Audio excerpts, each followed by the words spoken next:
Jim Hicks, Rob Hatter.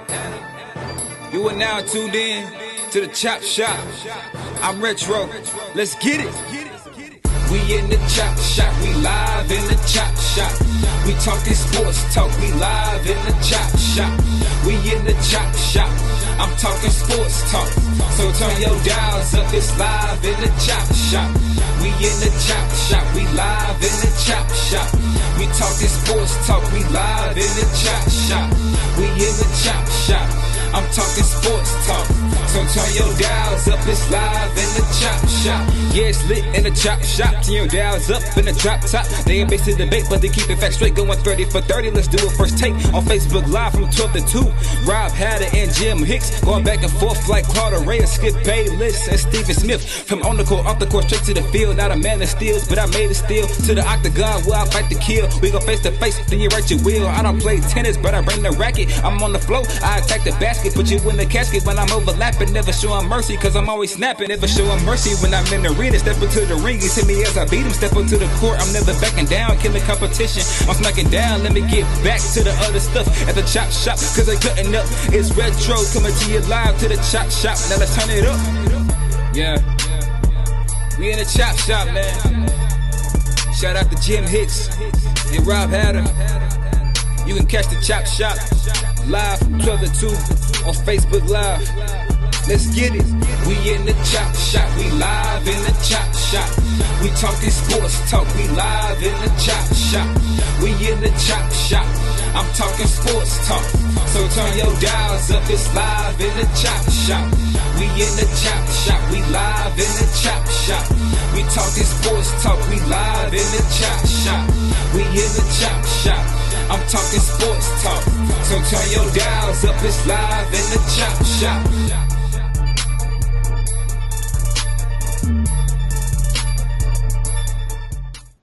H-Town, what's up? You know what time it is. It's time for the best 120 minutes of your day. The Chop Shop, the nation's #1 urban sports talk show, and also your midday sports happy hour. Yours truly, Robert Hatter, alongside Jim Hicks, coming to you live from Houston, Texas, broadcasting all over the world, Jimmy, via Facebook Live and also YouTube Live. And thank you to all the people who have been transitioning and subscribing and liking our YouTube page. I see it and I appreciate you. Now we just got to get your friends to go. Jimmy, just don't be, Jimmy, hold up. Just don't be our friends on Facebook. Become a subscriber to the Chop Shop on YouTube. But Jimmy, we had a great day yesterday. We shout out to every coach who Jimmy, I ain't even got my hat on. Look at that. Look at that. Come here and tell me to put my hat on. You trying to catch me messing up. It's kind of kept me slipping. But shout out to every coach who came out yesterday, Jimmy. And I got their names here. I want to really Damian Mobley, Greg Devers, Brandon Thomas, David Montano, and Greg Wise. Shout out to those guys because they're taking out their time, and we got a chance to hear from them, Jimmy. You know, just straight out, from those guys talking about their experience.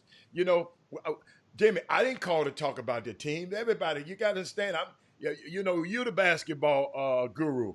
Half the players I don't know on their team. So if you're watching today, half of those players on some of those teams, I don't know. I'm not the high school basketball guru.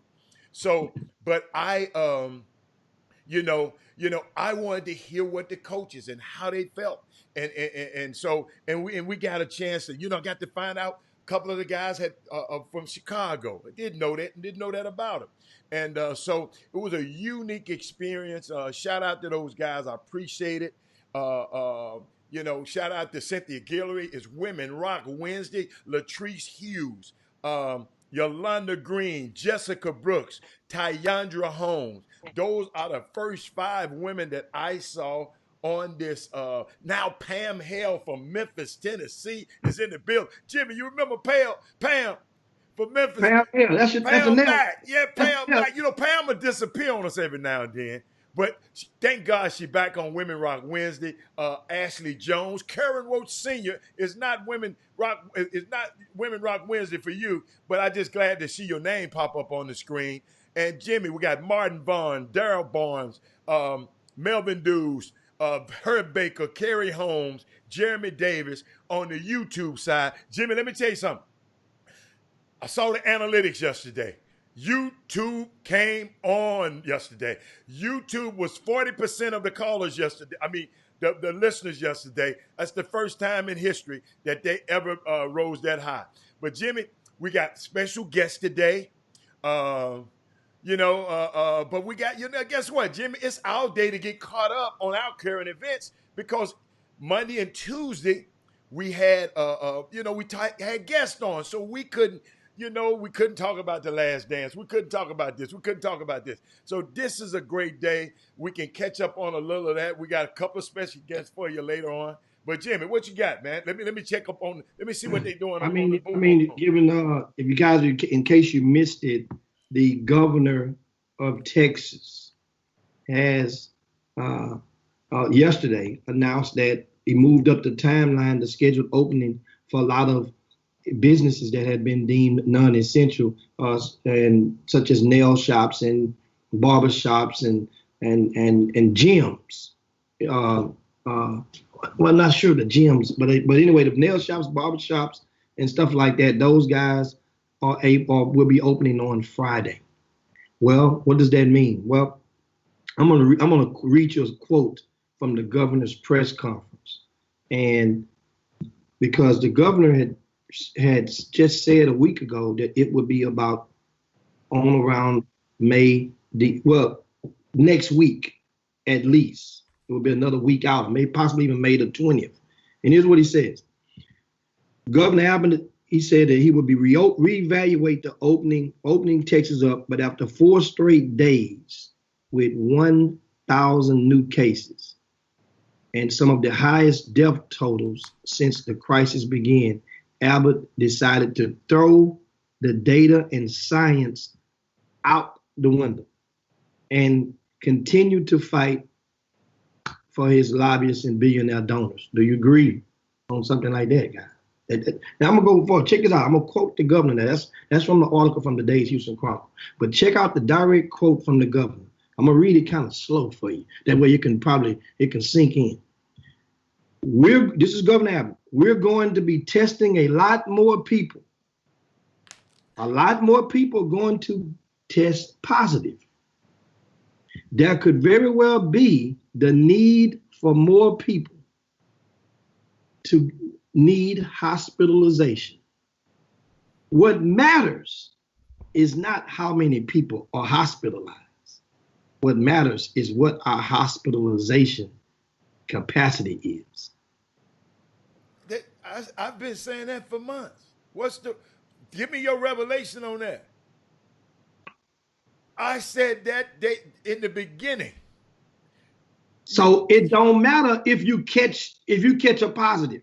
Jim, it don't matter. I said in the beginning. So that means now that's the justification. The biggest part of this virus, I can't explain to y'all.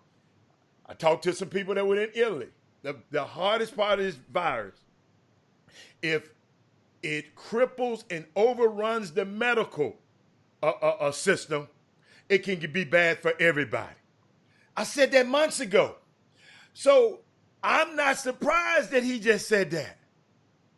But after a week removed, after you knowing that, understand, you opening up, and let me explain to you guys, and this is so you guys understand something. I do understand, and I know most of you understand that it takes that the Harris County Public Health came out with a statement, and it says that it would take weeks before health officials know if the partial reopening spurs an increase in COVID-19 cases.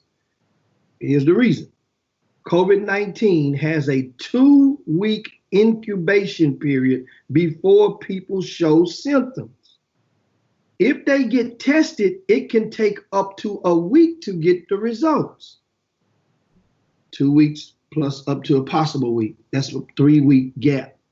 Once again, so Jimmy, don't fall for I'm just not an because. expert in that area, so I don't fall for this. I mean, I'm not. No, That's I'm why just I taking don't like quote. to comment on the COVID-19 virus. No, I'm not an expert in it. I'm not an expert in it. You're not an expert in it. We're just neither reading am I. sound bites. But I'm just saying soundbite. This is a quote. There's a difference between Excuse me. a soundbite, Excuse me. the variation of Excuse a me. quote. We reading a quote from a governor who I never supported.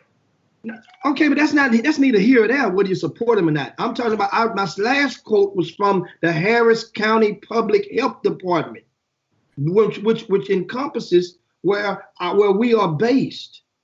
That's what I'm saying. So that quote comes from them, So not the governor. okay. You. I'm just saying. You citing that. What are you saying? What message you trying? Cause all I'm hearing is words. What message is you trying to give? That's all I'm trying to say. What is your message? What message am I trying to give? Yeah, The if you talking about it, it must be in a message you're trying to give. I put some comments that were factuals out there, a factual quote. Then I put 2 factual quotes that was preceded by an opinion from the Houston Chronicle from the writer. Now the latter factual quotes, the one from the governor, basically let you know in his words that he stated that once again, what matters is not how many people are hospitalized, but what matters is what our hospitalization capacity is. Then that's his word, so you can interpret it however you wish. But to me, it proves that, hey man, y'all, we opening things up. If you get a positive, we got beds for you. We got plenty of space now. At first, you did not have the space. The supply was trickled down by the demand. It was overcome by the demand of being treated. So that's what I meant by that. And the quote from the Harris County Health Department of Health was a fact letting people know. Some people think, well, they see the numbers, 4 straight days of 1,000 plus positives. Well, just because they opened up the Galleria or any of businesses at 25% suggested capacity, that doesn't mean that the 1,000 people who reported the day after the way that the numbers and the science is going, it's impossible because those people had not got tested. That means those people must have contracted it at least up to 2 weeks before that number was released. A lot of people not understanding that. Let's just not spend too much time on it. That's all I'm saying. Let's just not spend too much time on that. And so that's the thing on it. And a lot of people, what are they saying in the boom boom room? Nothing. Huh? I see carry on with the go. Hey Jimmy, this just not a subject to me. I am not an expert in this. I'm an expert in negotiating contracts and doing stuff like that. So when something, I like to bring experts in when I go quoting the governor and quoting, because guess what? It's just so many things, in so many ways you can interpret all of these things. So I just don't want to confuse nobody else. And that's why I'm just sitting back saying, okay. And I just use common sense. I'm not comfortable with just going back to life the way it normally was. I'm just not comfortable with it. I'm just not. So guess what? I'm going to govern my life accordingly. And that's how and I'm not going to impose what the governor say or nobody else say. So that's why Mayor Turner says something different. Saying it's go to. So if we sit here and worry about this, dude, come on, man. No, we got bigger. To me, we got bigger fish to fry. We got I mean, just to me, like I say, I'm not an expert on it, Cynthia. I'm not an expert in this area, so I can't tell you really what to do. I'm serious. I'm flabbergasted. I'm sitting there watching baseball start back in South Korea. Y'all got to explain this. Baseball, I'm bringing sports into this, have started back in South Korea, okay? With no stands in the fans, face masks for the umpires. Some players wear face masks, some players don't. They had their same positive, they had a positive test at the same time we did in the United States. But they're back to playing baseball, professional baseball. So maybe they getting one message over there and people are buying to it. I don't know. I'm not in South Korea. And we got 7,000 different messages. So that's why I said nothing against, I know you just like reporting that stuff, but I'm just trying to say, who's fooling who? Who's zooming who? That's all. That's all I'm saying. That's all. No disrespect for what nobody. I'm just, what do we get out of me knowing that it's some more beds, there's some extra beds out there? No, that's taking the quote and going somewhere else with it. He said what matters and what don't matter. What matters not mean that don't matter. That don't matter how many people get hospitalized. That don't matter. Are you surprised? Absolutely, to make a statement like that. Wow. That's a quote. Absolutely. You're surprised. Well, guess what you need to do? 45 didn't make that statement. It didn't appall me. You need to write the governor's mansion. If I had a problem with what he said, man, I'm calling the governor's office. The decision is one thing, but to make that statement, that is surprising because that's not normally consistent with a lot of the things that he say. Now, what he do, yes, the end result, yeah, he's trying to get stuff open, yeah. And remember now, this is the same guy that just 2 weeks ago decided, hey, look, all schools gonna be closed. We're gonna shut everything down. I mean, understand? Then you come right back.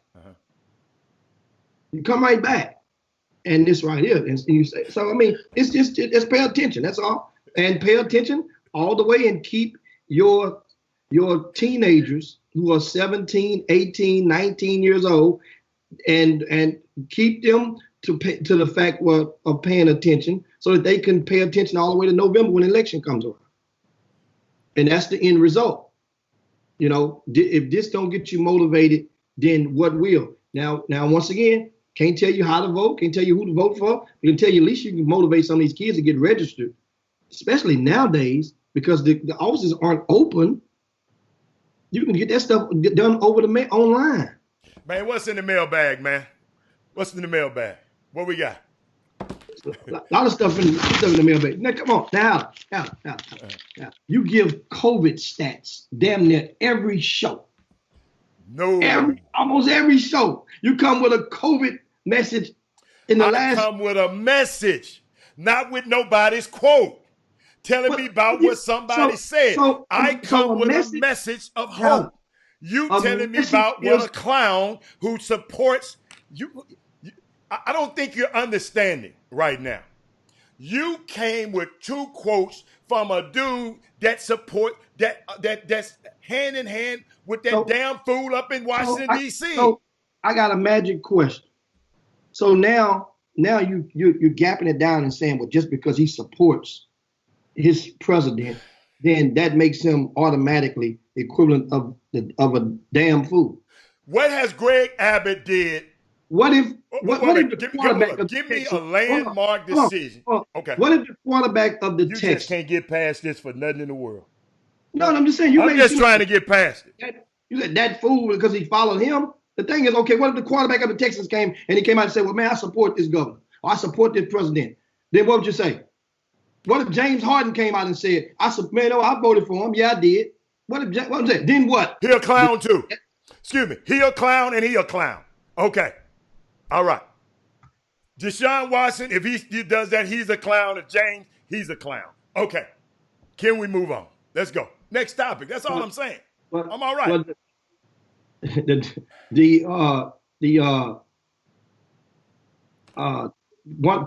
arm of the government has made a statement on Mark Emmert's and the NCAA's proposal or their plan for the name, image, and likeness.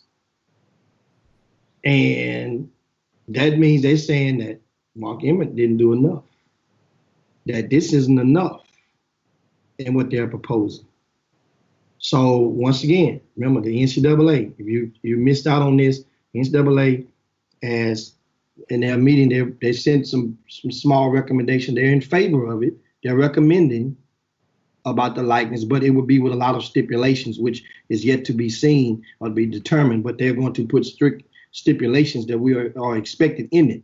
Well, the government, and also Mark Emmert is pushing or has been lobbying for most of the past year or so to get government, Congress, that is, to go and make a blanket law that would take the pressure off the NCAA.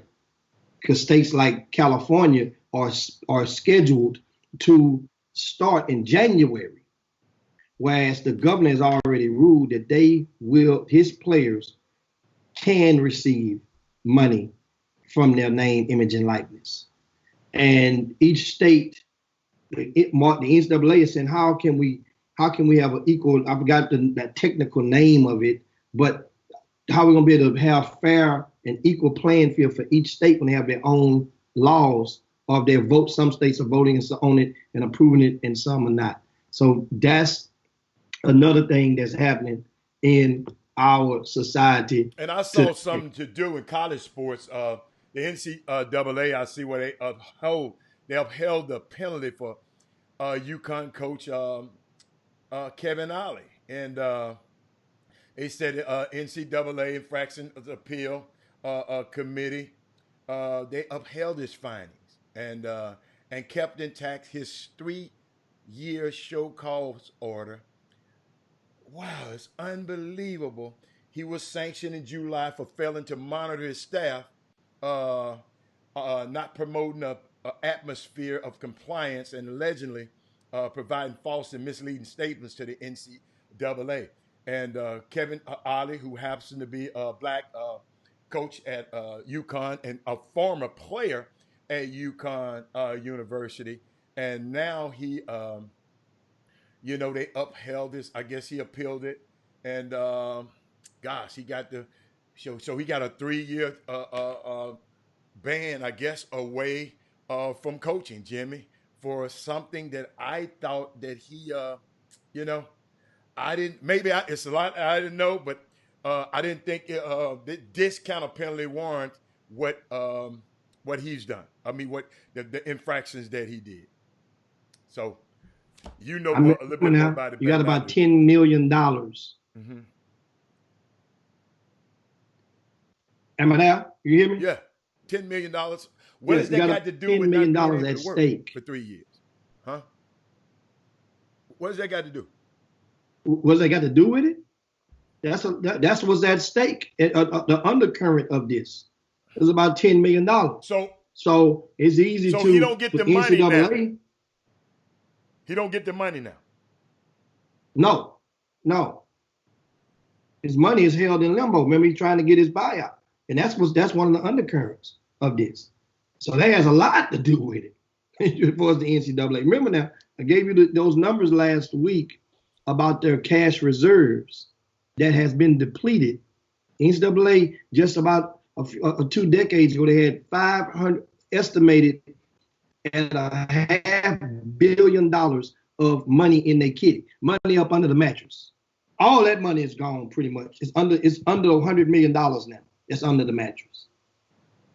And so you start thinking about it, you're trying to count, and now you're thinking about the projected income that you're losing from revenue from your sports and from your schools.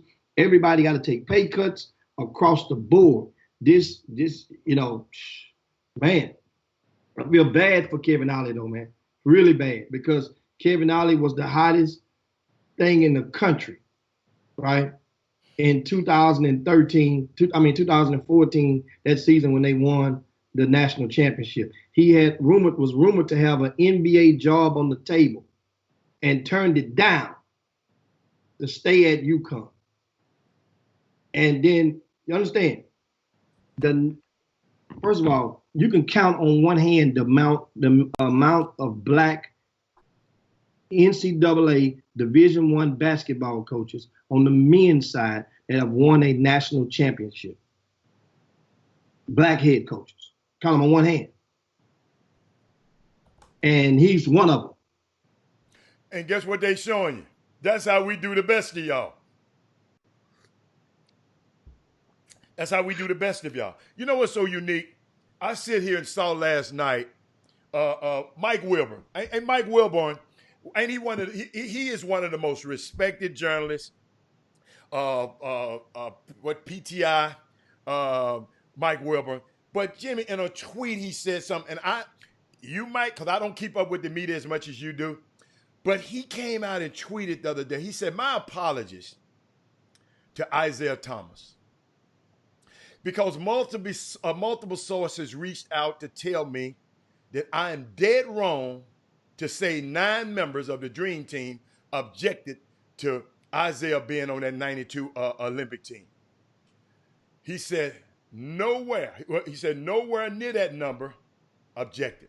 He said, "My apologies to Isaiah Thomas for getting it wrong." Jimmy, have you ever heard of somebody I've never seen it come back, especially of that stature, come back and say, "Man, I got this thing wrong"? Yeah. I mean, and that's the way to do it. Do you have an example? Or you just can't remember? Yeah, I mean, I've seen it so many times of different. I mean, you've seen it before. I mean, that's you get it out the way, and but it makes Wilburn. It proves that Wilburn, what type of guy he is. He just hey man, I stand corrected. Understand, that's a Chicago thing. He's from Chicago. Yeah. Isaiah's from Chicago. The Dream Team was bigger than this. Is them being from Chicago and part of the fabric of that city as far as guys that people revere no matter what in their professions. Mm-hmm. Then it's only right. That way it calms down tensions. Hey man, my bad. On that. And I mean, and they move on. I mean, he didn't. Let me tell you something. I just saw, guess what? Because he had been reporting it. Jimmy, he has been giving this news out to us. I've heard him say it. And 9 players, that's the whole team. And he came back and they found out, and Lionel Garr, Jimmy, Lionel Garr says something that I don't understand, but I'm going to read it to y'all, and I hope I can make some clarity. He said, "Man, Isaiah Thomas walked off the court with them white boys in Detroit, and that's what led to him being dismissed by the black players." Lionel Garr, I hate I even read that one, because I wish I had read that whole thing. I hate I even read that one. Hey, I'm going to edit that one out. I'm going to edit that one out, Jimmy. I apologize. Let me tell you something. I'm like Mike Wilson. Hold on. I'm finna be Mike Wilborn today. I apologize, y'all, for reading that mess, okay? I'm apologize for me reading that. I thought he had something to say, but I thought no, not like that. Jimmy, I don't know, because I know we hadn't had a chance to talk about it. And it's something that would not show up in the documentary. But Jimmy, because people talking about Michael Jordan and his, not being politically, Jimmy, rah, right? So I talked to some guys on the street in Chicago. They said, "Rob, do people," and I might have told y'all this story. He said, "Do people know?" He said, "They'll never forget when Michael Jordan was a rookie, Rick Wilmore. He was riding, trying to find his way home, because, he didn't know where to go. He said 3 brothers, and where he got lost at, helped him get back to where he needed to go." They said Michael Jordan, after every home game that he was able to, would go back and meet with those guys after every home game. Sit there and talk to them, whatever they do together, whatever they was doing back then, Jimmy, throw one up. I don't know what they were doing. You follow me? But and Jimmy, just by me being close to the situation a little bit more, when I saw it, and I know some people yesterday was telling me about Jimmy. I know it's Women Rock Wednesday, but people were talking about Cynthia, if you have hold up, Cynthia, let me stop. Cynthia, if you have a woman topic you want to talk about, just bring it up. We'll talk about it. But Jimmy, we're talking about stuff we know about right now.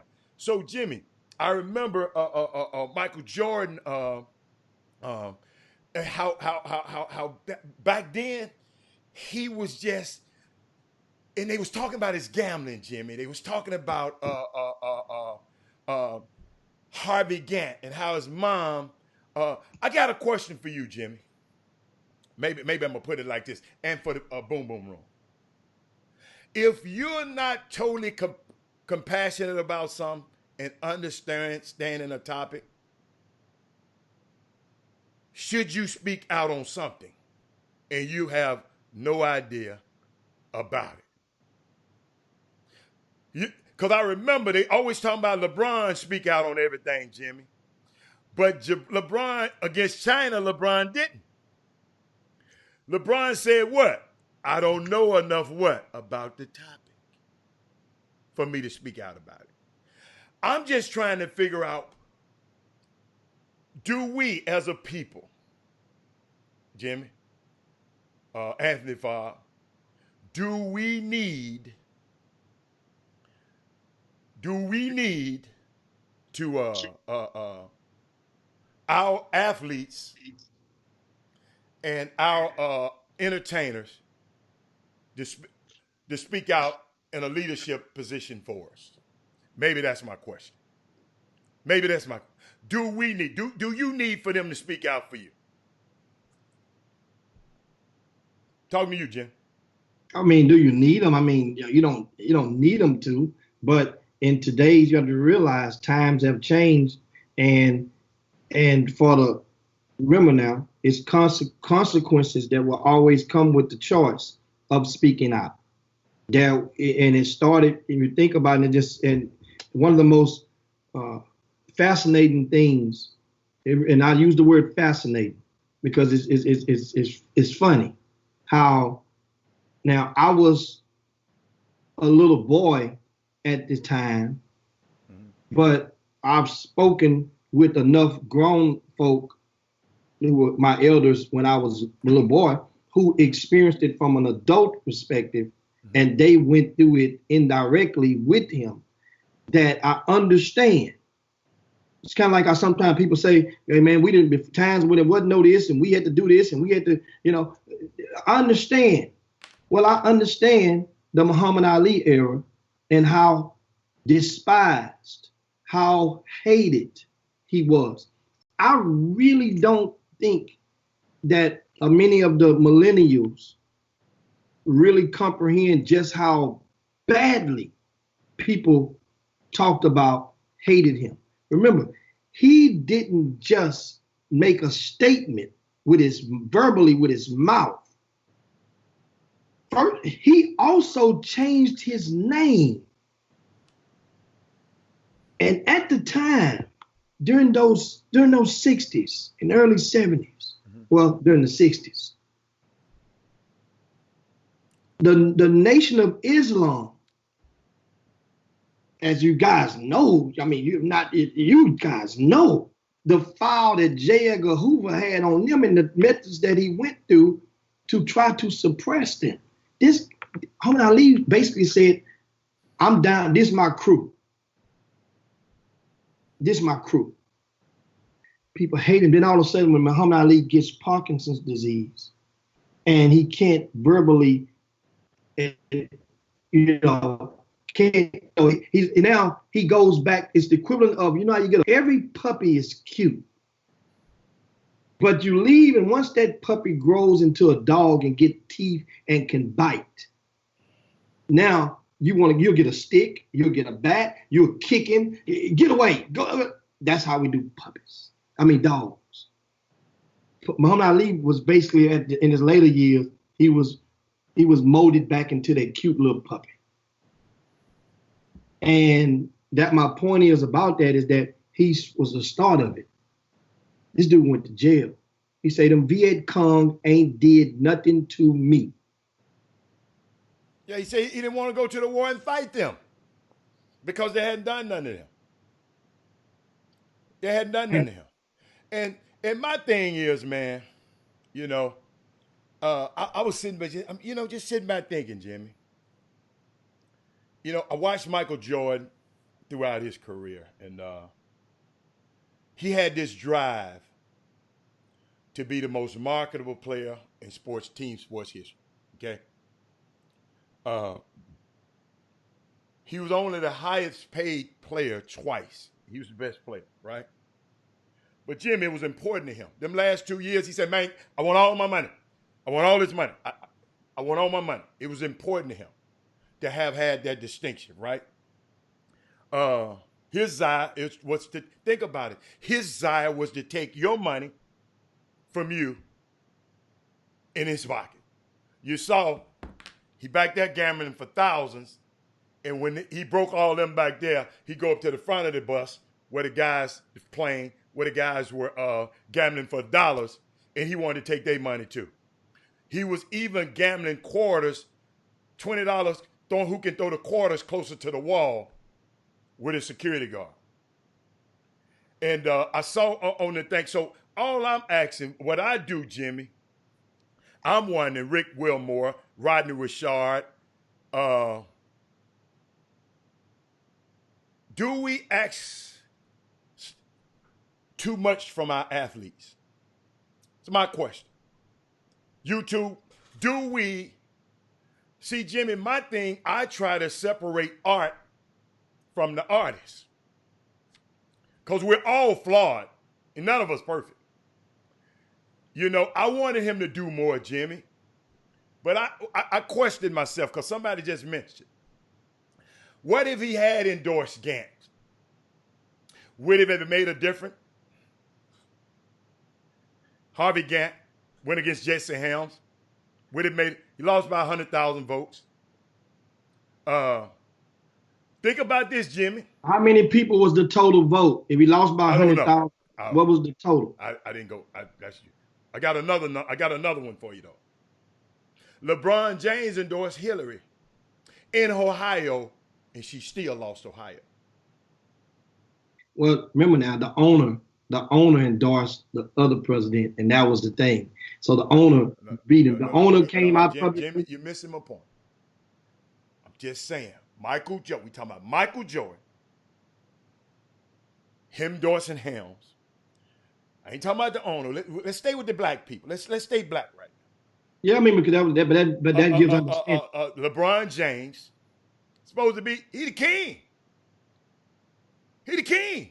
He got more followers than the owner. But you don't have more power to get out and vote than the owner. A lot of the owner's constituents, the owner of the Cleveland Cavaliers, a lot of Dan Gilbert, who owns half of Detroit in real estate, his followers. He don't own half Ohio. He owns half of Detroit. I just said that. Hold up, Jimmy. I just downtown Detroit. Well, that's what I meant. I mean, you know what I'm talking about. No, but I'm just helping. I'm just being clear. That's all. I said Detroit. Yeah. I say he owns half of Detroit. I'm talking about downtown. Okay. As far as the property values, that probably is half of Detroit. When you're talking about all of combined that wealth of the property, but his constituents have already think about it. LeBron galvanized, and LeBron did that. Jimmy, I was making a parallel, Jimmy. Michael Jordan, Harvey Gantt, would it have mattered as much? He gave money to the thing. Dave even went back and watched, and guess what? He supported Harvey Gantt again later on. Nobody talked about he gave a $20,000 a plate for Barack Obama. Did you know that, Jimmy? He raised, but see, y'all got to realize Michael Jordan don't tell all his business all the time. He's just a little bit different. I don't look for my athletes and entertainers to provide leadership, man, because guess what? That's not their area of expertise. It's just me. Especially today, Jimmy, we got an African-American former president. I'm more interested in his political opinion because that's what he do, Barack Obama, and who he endorses. It carries more weight to me than an athlete or entertainer. Because I just heard somebody say, Puffy, whatever Puffy say is good. Be my guest. And also, Jimmy, What if he had been off? Hold up. What if Michael Jordan, Derek Johnson? Help me out here, Will Johnson, Lori Dotson. What if he had been outspoken, Jimmy, and we disagreed with what Michael Jordan said? There's no guarantee that what people say are going to say what we want them to say. I'm not going to say everything y'all want me to say. Jimmy is definitely not going to say everything. No, I ain't saying set up and dribble. I'm just saying, Ken Lutz, we want him to say things, but we not guaranteed if we're going to like what he say. But I know, Jimmy, I know it makes people feel better if the people they look up to have the same views that they don't. But have you ever thought about, Jimmy, what if they don't? Just for it to make you feel better? y'all, we got to get smarter than that, Jimmy. Because this government is supposed to be governed by the people for the people. But we look into stars and entertainers. Malcolm X told y'all that a long time ago. Y'all better go back. Ken Lutz. He told y'all a long time ago. So now, go. one of the things in regarding to Mike that back at that time about the vote was one of the things, and that is, you have to think about is at that time, your mama came to you and asked you to do something, do her a solid. Your mama came to you and asked you. That's like my mama has came to me several times when I got as an adult. Baby, the pastor's anniversary is over at my church this next 2 Sundays from now. I want you there. Even if I don't feel however I may feel about the pastor, Mama asked me to come on that particular week and do that. So that was that's not an even comparison, but you guys get what I'm saying. That was the sentiment that a lot of black folk felt. Like, man, your mama asked you to do you a solid. Then somehow, and so what he did, what Michael Jordan did. But he was a grown man then, not Jimmy. I'm talking about I was a grown man. Yeah. Mama asked me to go to church. I ain't gonna go to that. In your relationship with your mom. I'm just saying, but if mama asks think about this, Jimmy. Normally, when mama asks, you go. Mama can't, but if mama, gotta understand. So I do 100 things that mama said do. But I do one and y'all got a problem with it, then that's your problem. That's not Michael's problem. That's not Michael's problem. That's your problem. He went to Nike when his mama said it, didn't he? He probably did other things. But this particular time, he didn't tell his mama no. He said, Mama, I'll give him some money. I don't know the man. I don't know. I got something for you. He could have done more in front of the camera. I give you that. He's just a guy like me. I don't want everybody to know what I've done. It's kind of, you don't have to. But guess what? Let me tell you something about this Michael Jordan that y'all been bashing. But he has done a lot of things to support his people. This is what I want y'all to do. All you researchers, Fob and everybody, go get the media guide from the Charlotte Hornets for me. And I want you to look at the directory. And I just want you to look at the staff. Go pull it up. I just want you to go I wish I took some pictures that I wanted to. I would say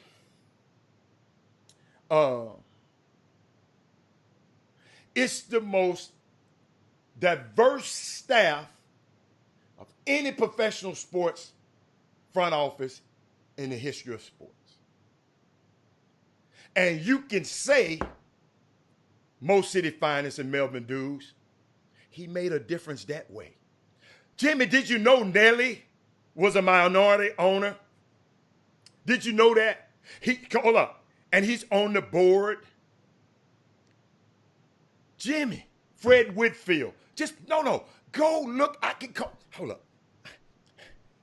Go look before y'all get the. He ain't just giving these guys. You remember I told you my dream is for all the rappers and all the top the people who make all this money. Bring your resources back, Jimmy, and pay people a reasonable wage. That would be my thing. But Jimmy, I looked at that media guy, and Jimmy just blew me away. And do me a favor when you get off of that one, Cynthia Gillard. Do me a favor. Go over and look at the Houston Rockets, the one y'all be cheering for around here. Cause I cheer for James Harden. Go look at their staff. Go look at these other staffs. He not just giving you. Hold up, Cynthia, and not to just say Cynthia. It's Women Rock Wednesday, right? Hold up, I'm going down. Let me see. A couple of guys, Fred Whitfield, Bob Washington. All of these guys are minority partners. Hold up. Fred Whitfield again. The reason I said Fred, Jimmy, you know how you put your phone up against there and how you show his number in my phone. James R. Jordan, his brother. He been in the Army for 31 years, Jimmy. He brought him out and put him, he is the Executive Vice President, Chief Operations Officer. Donna Julian, a black woman, Cynthia, Executive Vice President and General Manager. Hold up. The next one down, Seth Bennett, a black man, Vice President of Consumer Engagement. Ronnie Bryant, all these people black. He is the Chief Information Officer. You go down and down. Marlene Hendricks, she is the Senior Vice President of Guest Experience. Joe Pierce, Chief Legal Officer. And I can keep going on and on and on and on. These real jobs. But we sit up here and say, he didn't do what mama said. What he did is put himself in a position where he can do this. And he can, and LeBron James and Kevin Durant and Kyrie Irving can go on his, and Kobe Bryant can come on his foot, on his coattail, on his shoulder, and be able to demand these kind of, Zion Williams be able to demand this kind of money immediately. This money was not available back then in 1984. Michael put this thing in place. Al, we get it. You down with Michael Jordan over LeBron? No. Listen. We get it. No. I'm not gonna let you diminish what the hell I just said. If you ain't got, my mama told me, if you ain't got nothing good to say, just shut the hell up. This is not about LeBron James. We talking about the last dance. Hold on. You brought up LeBron's name 14 But years this ago. is not what I'm talking about. So why I'm didn't talking, you excuse me, sir. I'm talking about to you people who always talking about, like you, my mama, the preacher, and had nothing to do with what we was talking about. Yes, it does. Yes, it does. He made a decision. He made a conscious decision, and that was consequence that came with. All I was saying was, he got flat. Excuse me, when you're in positions of power like this, you hide it. I know you don't care nothing about it. You hire people. And Jimmy, the reason I got offended with Michael Jordan, guess what? I was blessed to have an athlete that played in his era. So I got to see this thing up close and personal. Of course, you have no clue of what I'm talking about right now. I understand it. But don't diminish this man's accomplishments talking about LeBron James. It's not about LeBron James today. I was just comparing one time that compared LeBron's political stance to endorse Hillary and Michael Jordan's refusal to endorse Harvey Gantt. This ain't got nothing to be about who the GOAT. I don't even talk GOAT stuff on here. I just gave you a black man who put himself in positions of power and hired all these black folks, and you come on here, we know. No, Oh, man, don't diminish. Just because you haven't achieved this, don't diminish. I told y'all, we got to be used to people becoming successful, man. This, Jimmy, this something that ain't but one black owner. And what the hell you talking about? It ain't but one black owner in the NBA. That's him. Come on, man. Come on, man. I'm glad we got a guest coming on. We got a woman guest about to come on. That's unbelievable. I mean, I'm appalled, but I'm not surprised. Wasn't about LeBron James. Just letting you know. Wasn't about LeBron James. It's about Michael Jordan. Because I know everything I just told you, I know you didn't have a clue about. Somebody learned something today. Somebody learned something today. Now, hey, let me tell you something. All I'm saying is, when I watched Last Dance, Cynthia, Melvin Dews, K. Cole Grace, who else on that line? I was at a lot of them games. That All-Star game, Cynthia, Rick Wilmore, Michael Jordan. I was at that All-Star game in New York. Next time you see Keenan McCardle, ask him who he was sitting with. Brought him in, sat with me. So, of course, I'm going to have affinity, because I can take you behind the veil that a lot of these people just don't know. Just don't know. And that's all I was trying to say. And you came back and said, we know you like LeBron. No, it ain't got nothing to do. I love LeBron. Like LeBron. I like what LeBron's doing. But guess what? LeBron is trying to be an owner. When he leaves, this man here is doing it. That's all. That's all. Hey, thank you, Stacey. Yeah. Stacey, I promise you, sometimes, like Jimmy said, sometimes you just got to let them know. I was blessed. I said I was blessed to be able to be in that era that I got to watch this stuff, man. And guess what? It's compelling to me.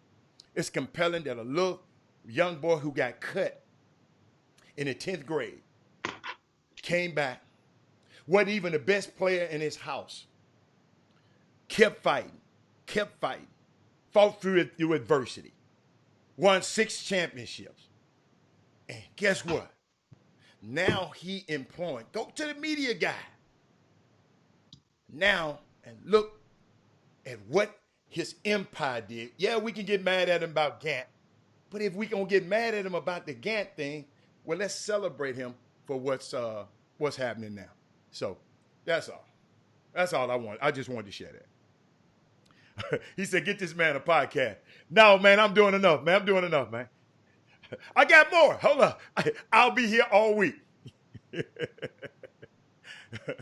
Okay. He the worst owner. Okay.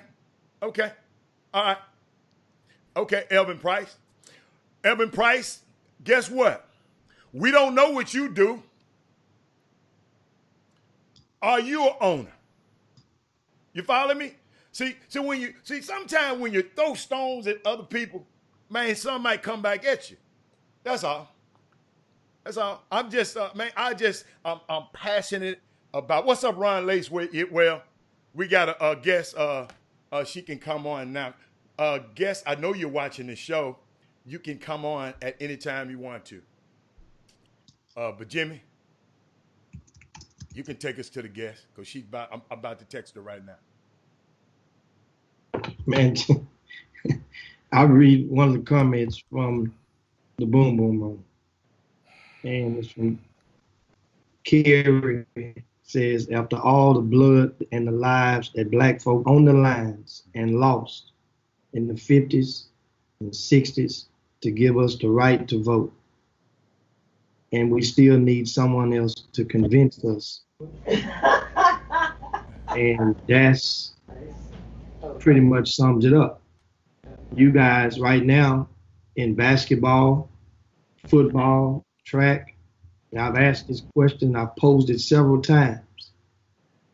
How many coaches out there have went and encouraged their players to get registered to vote? I even cited last year the law, which in the state of Texas, it is a law. You have a legal right. Any school may provide voter registration materials to the 17-year-olds if they're going to turn 18 within 6 months of turning 18 upon election. Once again, yes, most people have to be encouraged to do stuff in this time and age. You have most people, especially the young people. But right now, we're going to move into our guests. We're at the top of the hour, and we are going to so for those out there wondering, and had questions earlier, we have a female with us today who played a little hoop. She was a little baller back in the day. Wait a minute, why you said little? I know, right? Like, what's the problem? A little baller. I mean, that's whenever people say little, I mean that's kind of like hate, shade. We hate and shade on each other all the time. Shouldn't do it. We do it though. So that's what that is. And I'm a little baller, meaning that if I played you, I think I might, maybe around the world, not in basketball, around the world. But anyway, in all seriousness, she a great hooper from Texas A&M is joining for the second time on the Chop Shop. I think third technically we've had you on, and great convo. This is Carrie Patterson Brown, and with the Legacy School of Sports Sciences, and that is located in North Houston. And this is a school that has came up, and the concept is really fascinating. And speaking of since we've had you on, first of all, how you doing? And since we've had you on, you've had a lot of changes and upgrades and to your staff and everything over at. And I got a chance to actually take a tour of the campus earlier this year. So welcome to the Chop Shop with us, KPB. What's up? Nothing much. Thank you for having me, guys. I appreciate it. Tell me this. How are you guys coping over there during the, in the closing of the schools? When exactly did you guys stop or halt the physical interactions on your campus? Well, immediately when we found out, we had to basically kind of prepare for our academic environment, and that meant that we needed to not have the kids on campus. So it was spring break. So I think our spring break was I'm looking at my calendar. So I think it was March 9th through the 13th. And when we were supposed to come back that next week, we did not. So we notified all of our families, and we let them know that the campus was closed. Our team was, we have one person in particular that was, and you met her, Miss Canada. She was very serious about us not having people on campus and abiding by the CDC and making sure that we just put our community as a safe place. We wanted to make sure we were doing what we could do to provide that. Now, a lot of people may not have seen you last year when we were at the radio station and you came on. Well, to explain to them the concept of Legacy School of Sports Sciences. What brought it about? What do you guys do? Whom do you serve as far as the student population? We are a school that focuses on the industry of sport, right? So we teach kids about coaching, athletic administration, sports medicine, and sports media. We're here to introduce the kid that's interested in athletics to the industry that they are a part of. I like to kind of compare us to HSPVA, DeBakey, the Energy School. So it's a thematic-based campus that has students that want to go into that field, right? So I think from a athletic piece, people get up in arms because we're dealing with athletes, but for us, it's more of saying, we want you to understand that business side of it, because that's the longevity, right? That's where the money really lies. You can be a player for 2 to 3 years, but the industry itself, it has career opportunities for kids, and that's what we're here to teach. And what year did you start the school? So we opened 2 years ago. So 2018, 2019 was our first school year, and but it's been a long time coming. So we've been working on it for the last 7 years, 8 years now, 8 years. So once again, 2018, 2019 was your first, was your second, pretty much full term, because we'll count this. You were 2 months removed from the end of the year. So now, what do you do with the graduates? How many seniors did you have this year? So we have 39 seniors, and we have had to make adjustments on the fly to cater to them because they deserve that recognition. So we're working to have our graduation at the end of June. We're actually doing a cap and gown drop-off pickup. That's going to be this Friday. And we'll have our teachers here, and we're going to, just applaud their efforts this Friday. After that, we're going to do a couple of other things to really kind of get them, feeling graduate-like, make sure that we're catering to them. So they've been locked in, they have that academic piece that they have to fulfill. So our kids have done all that's necessary to make sure that their transcripts are going to be well where they could graduate. And yeah, that's it. I mean, we know who we have. The beauty is that we are small, but those small, we want to give them attention so they feel like, making that move to come to Legacy was that we valued it. So now 39 seniors that will graduate, and you're going to do it, and you said toward the end of June? Yes. Okay. So now with yesterday's decision from the governor of Texas, whereas he made a decision to whereas a lot of the graduations will be able to take place only outdoors. Does that, have any effect or consideration for you guys and maybe fall up under that umbrella and not do the drive-by, or are you just going to stay tack with doing it the way you do? We're still trying to map it out, so we haven't finalized anything. We started off with just trying to make sure that we had the right pieces in place, meaning like we're looking for our speaker right now. So we have some really good people that would impact the kids, but we have to finalize those dates. So we haven't really kind of, only thing that we've done is, have pricing for stages and for chairs and stuff like that. So as far as where we're going to have it, if it's indoors or out, we have to kind of play it by ear. Well, I got something for you. I've been aware of this program since conception. You came on our show. I talked to some people, Alan Branch.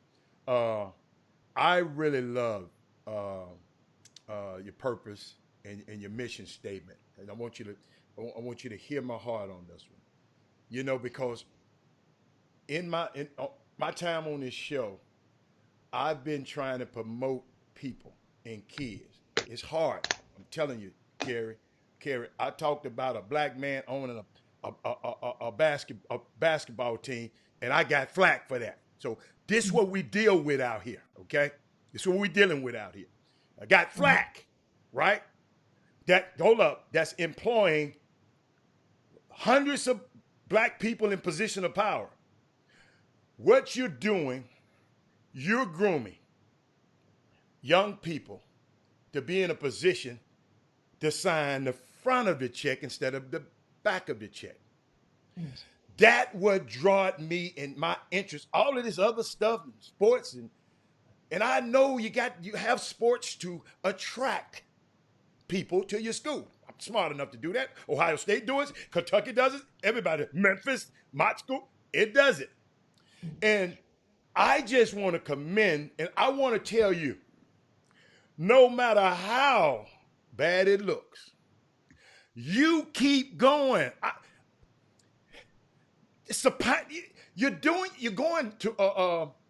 going places nobody ever went. So people gonna always try to find something, baby.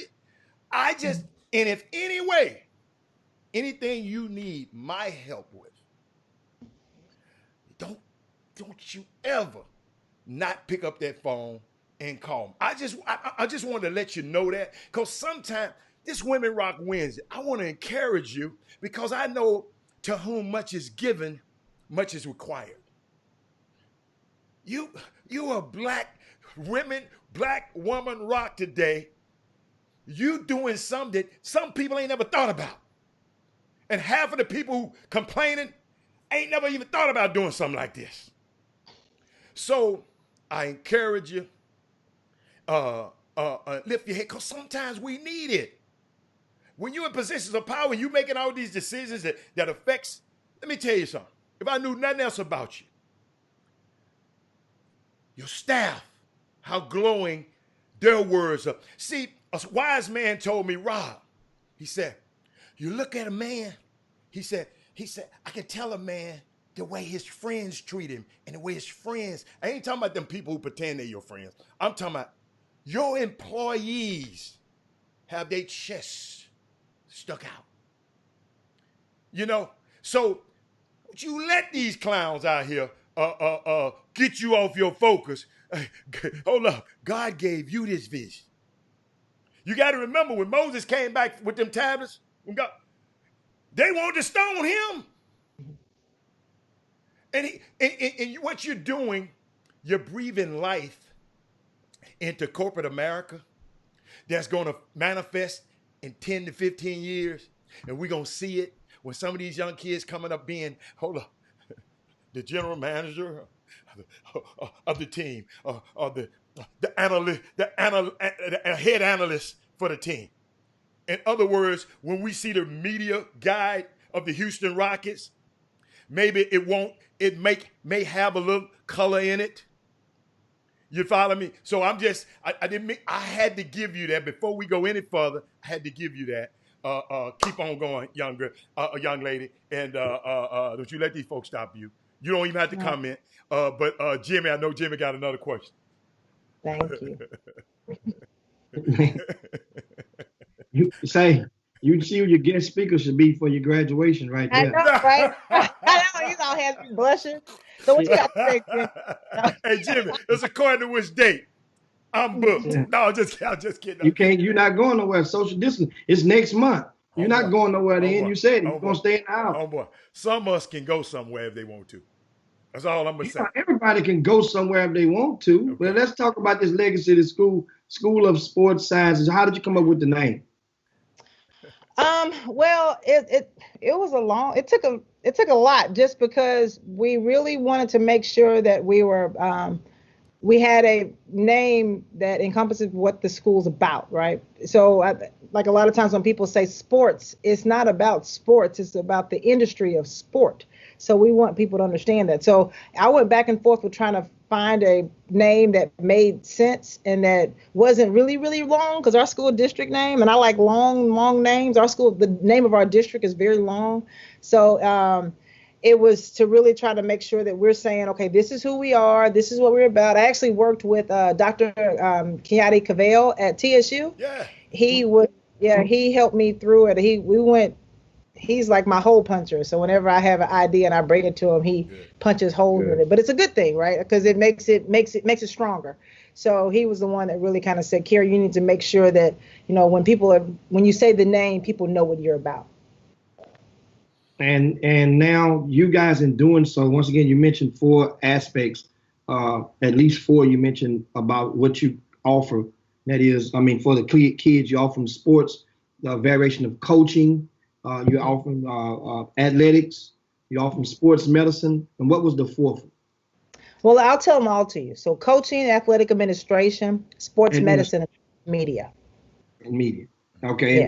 And you did a great job, you guys, over there, as far as identifying different people to fill those functions at your school. For example, you have in you mentioned in your sports medicine, the young lady that's over there that does that. We actually saw she's actually worked in the sports medicine capacity at a few of my events. And Alfio, your sports media personality over there, he's worked in the capacity. We've seen him on the scholastic and the non-scholastic fronts, because in his days of recently working in his relationship and alliance with TJ Ford basketball.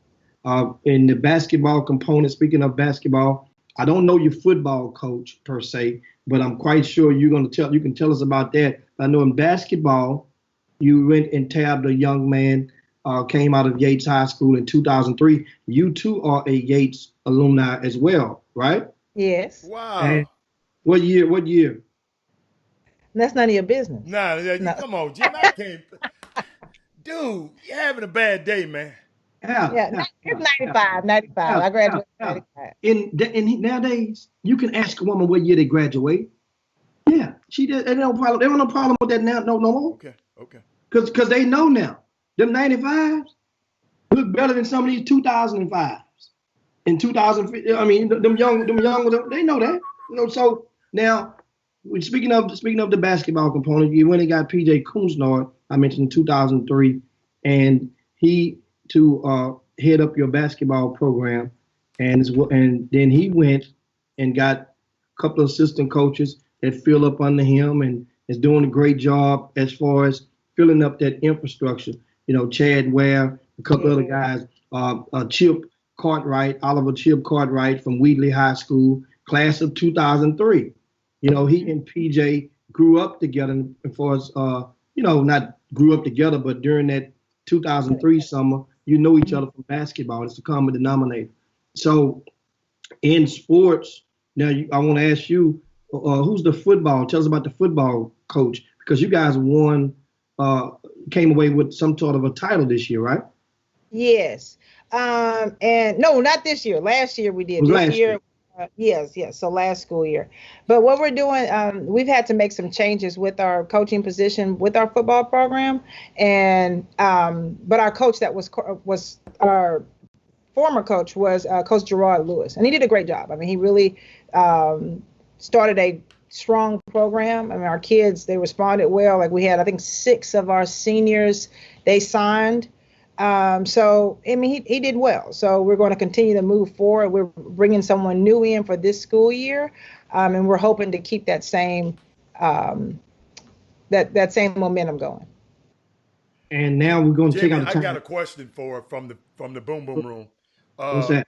And I wanted to answer it for you, but I think it's a good one. I want you to hit this one. He said, Anthony Weston asked the question, and I want to make sure. He said, are you grooming at your school? I'm just trying to make sure I want it. Are you creating entrepreneurs or workers?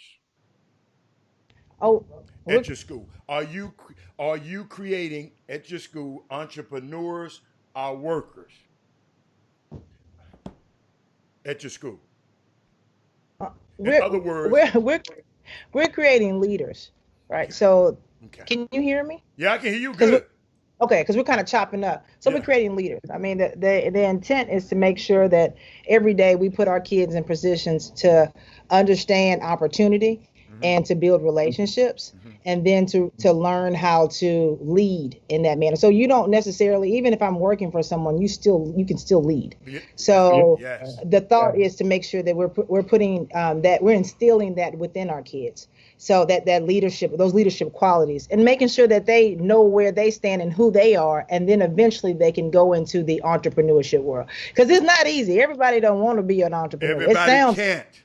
Yeah, and everybody can't be one. But you can lead and you can learn. Yes, and then and making sure that we're always trying to have our kids in a position where they're influencing and being influenced. And we're going right into, of course, more. Feel free to present your questions to Carrie Patterson Brown on either of our platforms right now. We're streaming live, Facebook and YouTube simultaneously right now. So hold up, Jimmy. That's for Carrie. I like the way she answered that question, but keep going. That was for Carrie. Keep going, Jimmy. Yeah, he put his DJ skills out there for you too. You see, he really practiced. Yeah, Thank you. And so now, if you're on Facebook right now, make sure we take out the time to invite you to share the show to your timelines right now, and all your friends. Share the show with them. There may be somebody that could learn and understand what's going on and what's in our community as far as the legacy, the School of Sport Sciences. Now, we have another question and that is from Melvin. He says, what mascot did you go with? And what were your top 3 choices? Oh, so our mascot, we're Titans.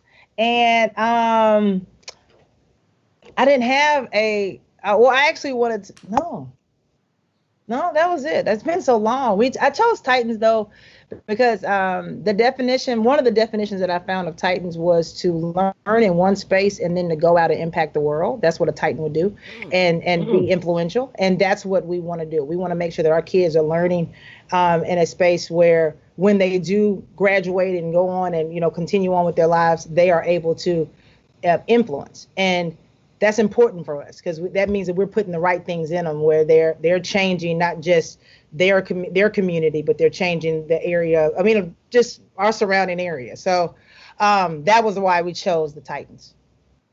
And you have a question out of you have plenty of them. It's just amazing that you still here. I mean, it was about 2 years ago, I think, when you came on our show, a year and a half, and I. Because people keep asking about when y'all coming to Dallas and folk play basketball, right? And Kerry, my biggest focus on your is how a school like this can change the landscape of corporate athletics. Mm-hmm. Okay, that every time I think about this school, I don't think about the basketball team. Because I had the advantage of you coming on our show and listening to you. But now I see we're going to have to figure out a way to use basketball as a tool to draw more attention to the to the school and I guess the more students. Matter of fact, how many students are there right now? None right now. But I'm talking about in this calendar year. 400. Oh, that's good. Okay. Yeah. Okay. And 39 are graduating. Yes. Yeah, I remember that. And how many was the first year? Our first year, we ended the school year with like 365. So there's an increase. You're on the uptick. Do you think that this COVID-19 is going to impact the attendance for 2020-21? I believe being on all these interviews is going to help us because of what's going on with our athletic programs, and because I feel because we're doing it the right way that our enrollment will go up. So I mean, at most, I think if our principal tells us all the time he doesn't want more than 500, 550 on the campus, because then we'll lose that intimacy piece. And that's what makes us special. For us, we look at relationships as being a big part of our core. And I feel like if we get too big, then we're going to miss out on that. So initially, I wanted to have a campus of 1,100, but now seeing the type of students that we have, I mean, we're 97% of our students are student athletes. So that means there's a lot of type A personalities in the building. So to manage that, you have to make sure that you have the right people, number one. And then secondly, you have to have the space to be able to do it. So it's having a campus of 550, I mean, pushing it with 600 would be a very good place for us. You mentioned you own a promotional tour. What kind of tour? Because you mentioned you're doing a lot of interviews. What you own a promotional? I mean, what's the tour? What's with your athletic program that is requiring you to do all these interviews? I'll let you so that instead of me, I'll just let you lead into. You mentioned it. You got to understand. My job is to listen to what you say, and then guess what? Ask a question about. I don't have no list of questions. Look at I ain't got no list. I'm listening to you, and tell me about this fantastic. What's this news about your athletic program? Well, okay. So first off, I did mess up myself. Right. So let's go ahead. Right. I did it right. So, but what I can tell you is that from an athletic standpoint, right now, our boys basketball program is doing extremely well, and a lot of that goes to the work that the head coach has put in for it. Like I like to tell people that have any questions or they are concerns about the campus, concerns about his program, I'd say don't discredit the work that he has done to get to the point of where he is. And I say that I can go back and remember the first day of school. PJ didn't have a gym, right? They had kids that were getting on a bus, driving down 45 to go to harvest time to practice, and they were only practicing 59. So yeah, 15 minutes away, and they only had 15 minutes on the court, and they only had half court, right, with 3 balls, and one of the balls was a girl's ball, right? So it's kind of like he dealt with it, and he kept it moving, and he stayed in a positive manner, knowing what he could do, right? I mean, his history, it showed that he knows how to build a program, and he's done that. And we have kids that are now coming to our campus because of the work that he's put in, and they're great kids, and they're great families, right? So I'm excited about that, and our job is to make sure that they get everything they need so they can take that next step from Legacy being successful. So. And we have questions. I'm looking in the email box. So the Boom Boom Room, and we have questions on both platforms. Plus in the email, I'm seeing about 10 questions in the email box. But anyway, so what we'll do is we'll just go around the horn and rotate them one at a time. We'll try to get them in quick. And for the time, Jimmy, let me get this one out the way. Since I got the boss lady on, I like to talk to the boss. Let me talk to the boss. Stacey Houston, he said, I want to invite Legacy varsity basketball team to Dallas for the first annual R.J. Hampton High School basketball showcase, Saturday, November the 21st, 2020, in Little Elm, Texas, suburb of Dallas. R.J. Hampton, if you don't know, Kerry, is one of the basketball players from that Dallas area. He's about to go into the draft this year, and they wanted to come back and do something. That's going to be an awesome tournament. I guess since he put it on the Facebook feed, your guys, I know they're going to take the information down, but I think it's a heck of an opportunity for them to. I know they're going to Dallas on another occasion, but this occasion right here, more visibility to the program. So that's just my little plug. You know, you do whatever you want with it. Jimmy, what's the next question? That's the question you're supposed to be asking PJ Coons, no. No. Yeah. Okay. The only thing I was gonna say to respond to it was that Coach Ware is on the I know he's on the feed. So Coach Ware, that's you, baby. See, Jimmy, you don't understand. Bosses used to talking to bosses. That's all I'm telling you. But she ain't gonna do with the schedule of the basketball. If I can talk to the CEO, PJ is the coach. But let me tell you something, Jimmy. If I can talk to Steve Ballmer, I ain't got to talk to Doc Rivers. That's what Robert Hatt is. I can talk to, excuse me, let me help you. I'm used to talking to Jerry Reinsdorf. I'm not used to talking to the head coach. Alan, that's all. You're taking clock away from the lady. No, we ain't got no clock. We're gonna interview you tomorrow. Let's go. No. We got plenty of questions for her. Yeah. And excuse me, Jimmy, that was a question off the Facebook feed. Now, it was a question off the Facebook feed, by the way. Yeah, I'm just helping you out because sometimes you keep forgetting about it. What else? What's the next question? Is there a tuition fee to attend Legacy, or if so, do you offer any scholarships? No, so we are a state charter school. So we're open enrollment state charter school that's tuition free. Now, what we do have to do is we tell our families that to help subsidize all the expenses that we have for our programming, our students would have an ECF, which is an extracurricular fee. So they'll pay for their, a lot of it goes into travel or for booking for different events and all that kind of stuff. So each one of our kids that participate in the extracurricular program, they'll have to pay for. Now you mentioned about approximately 400 students this season. What's your student to teacher ratio? We have 25 students in a class and 1 teacher, and that varies because just because some of our classes are smaller than others. Now, on your teachers, I'm reading some of the questions from the Boomer Room. The Boomer Room and the mailbox, which we call it in the Chop Shop mailbox. How many of your teachers are TEA, Texas Education Agency certified? So if they're not there, we have all of Or our. do they have to be? Do they have to be certified? That'd be. So all of our content classes, the teachers have to be certified or in a certification program. All of our the coaching, athletic administration, sports medicine, or sports media class, they have to be either degreed or an industry expert in that field. So the industry expert, that's the same as like a content specialist. So you do have content specialists on campus, or no?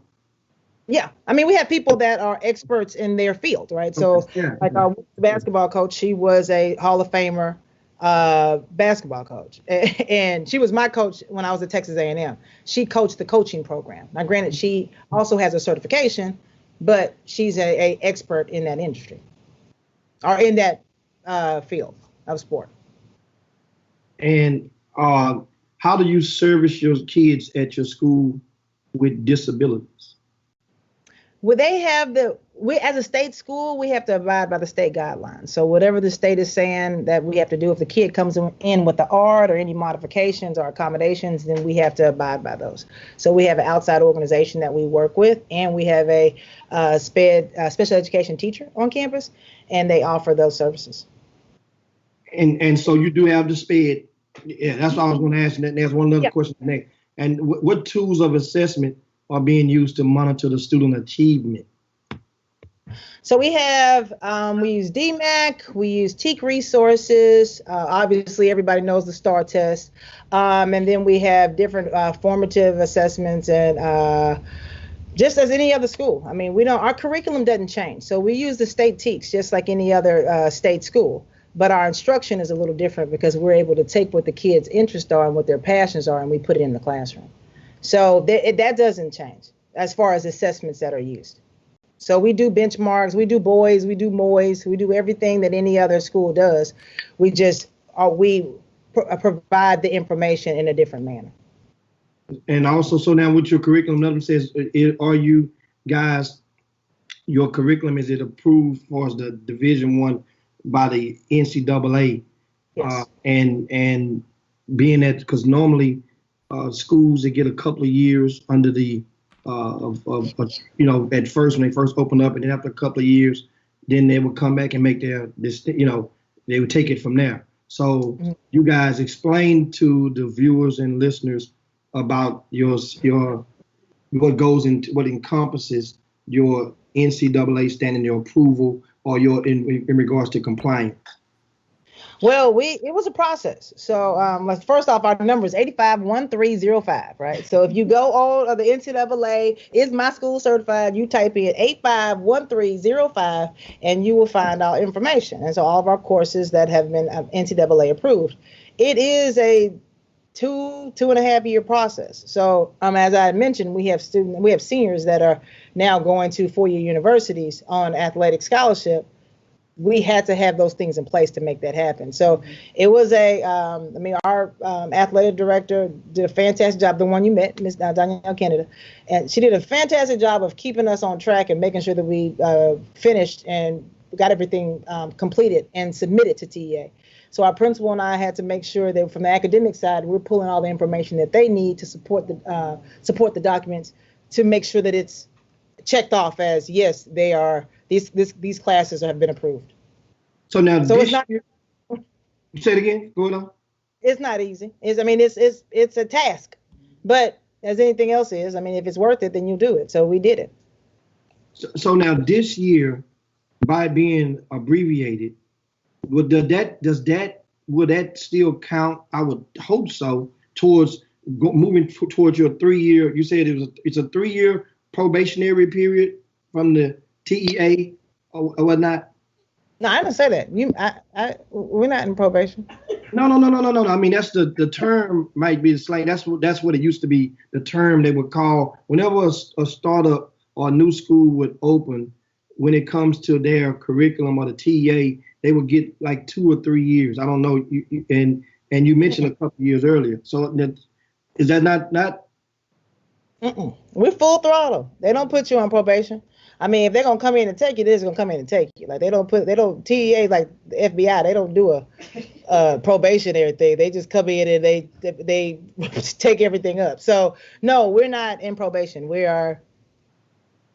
I asked you because I remember the Victory Prep was the previous school as far as basketball that of similar stature of you guys. Of course, you guys have the brick and mortar into a much more bigger, greater magnitude than the Victory Prep. No disrespect to them. You know, they worked out of the old place off Jensen Road at first, then moved and had a South campus. But back with you guys, I remember that's why I got the term the probationary status. So it wasn't said to a slight at all. Just letting you know that part. So we have. Let me go and see. I got another question for you, Mrs. Brown. Okay. The same guy from Dallas. He asked the question. Ask Ms. Brown, does she feel the city of Houston is supportive or unsupportive of Legacy? I think they're supportive. I mean, I believe.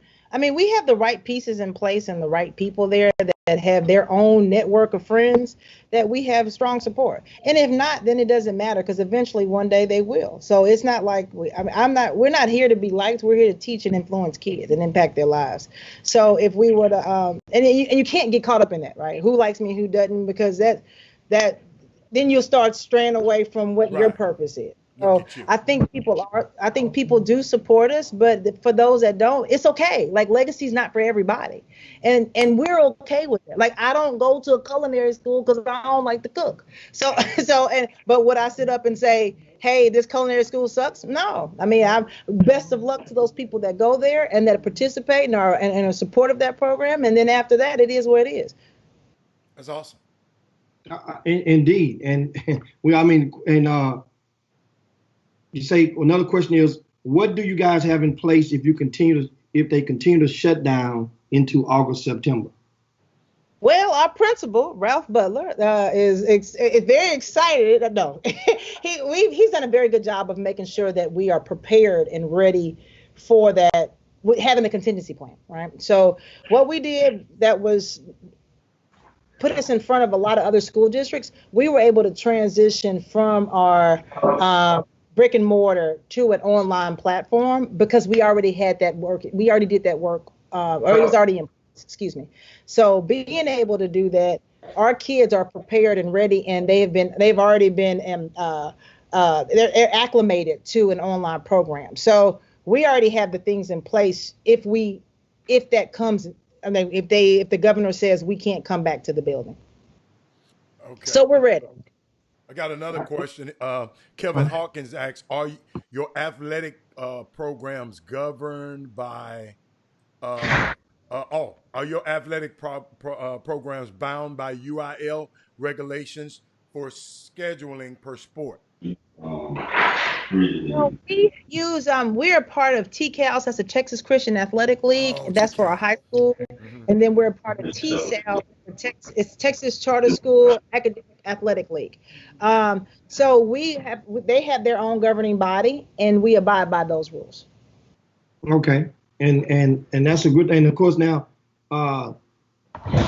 several questions. I'm trying to read over some of the questions and glance over them because some of them are fragmented. And somebody asked, "Oh, come on, that don't even make sense." And that really don't. Now, here's a question I wanted to get to you. Is that in doing so, you mentioned the basketball team, the success of it going into this season. You guys recently have attracted nearly a half dozen 12th graders. Rising 12th graders into your program. So as a result, certain school districts normally will push back against that. And then those relationships sometimes can sour as opposed to being an ally to the program. I remember when Yes Prep first opened up, and some of those schools, and they first opened up, you're the puppy. But then when you start to attract their kids, you become a bad dog to them. Mm-hmm. And so do you guys, the relationships, from some of those neighboring school districts, because they can go and and decide not to play you, not schedule you, then that leaves you guys at a disadvantage for us trying to fill games, which it takes more money then because you have to travel abroad. Mm-hmm. No, I agree. So again, that we kind of put that on our coaches. I think our coaches and our athletic director have done a really good job of building relationships for the campus, right? Like, it's their job to build their program. One of the things our athletic director always says is that you're the CEO of your program, so make it work. And invest in it. So that means if you need to go talk to coaches to let them know who you are and what you're about, then you need to take the time to do that. So I know that we probably are ruffling some feathers, but I'd like to, refer back to our principal. Our principal says that if you look at where the kid came from, the kid left that school for a reason, right? So for whatever reason it is. So it's not saying that it was a bad school or if it was a bad place, but don't judge us because the kid came to us because he wanted something different or she wanted something different. So, and I agree with that because I feel like you wouldn't leave if it was going well. So that's why we want to make sure that when we do have to start reaching out to other organizations, other groups where people are like they're not happy with the fact that we have some kids on our campus that can beat them, it's more of let's all look at from an educational standpoint what we're doing to make those kids stay. And I just got a question right here. Don't each of those kids don't they have parents? Yeah. Each one of those kids have parents. So so my problem is, if somebody's parents make a decision about where to take their kid, I think that's okay. Yeah. If somebody's parents, see, my problem is, if Michael Phelps was at Klein Forest, but he moved out to Clemens because Clemens had a better aquatics program, wouldn't nobody say nothing about it. If I had a top golfer leave one school and go to another school, wouldn't nobody say nothing about it? Why does this thing only happen if it's a black basketball player, a black football player, that people are up in arms about?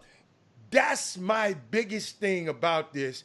I see golfers and individual people move all the time, Kerry, but it only happens in these kind of sports, and I'm kind of fed up with it, and me personally, I don't like it, and you can comment on it if you want to.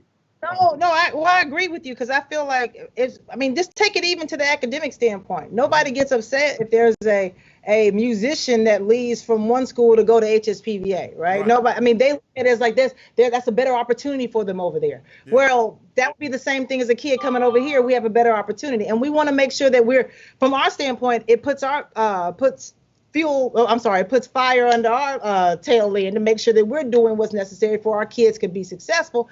But at the same time, why is there so much judgment that goes into it? But I get it. If you start thinking about all that, then again, you'll lose focus. But for us, it's just making sure that we're providing the best service for each one of our kids. Well, guess what, Kerry? I just enjoyed this. I know it was short and sweet, but I know we got a guest coming on right behind you. Hey, Carlos Wilson. She's saying. and Jimmy, I'll let you make the transition. But I shout out to you. I support you. If you need my help, give me a call. Okay, Jimmy? I will. I'll hold you to that because I have your number. Okay, I know. Indeed, and we definitely appreciate the time and effort you spend with us to help enlighten, inform, and educate the community about Legacy School of Sports Sciences. And how can they get in touch with you if somebody has more questions about the program? All of our information is on our school website. So it's www.legacycmhs.org. So catmousehouseSam.org. I like that. All right, we appreciate it, guys. That is definitely Kerry Patterson Brown of Legacy, the School of Sport Sciences, and we appreciate it. Thanks so much for chopping it up with us on the Chop Shop. We really do appreciate that. And coming up next, bye, Carrie. Carrie, bye, y'all. Thanks, you can hit that red button, Carrie. Okay. Hit that red button.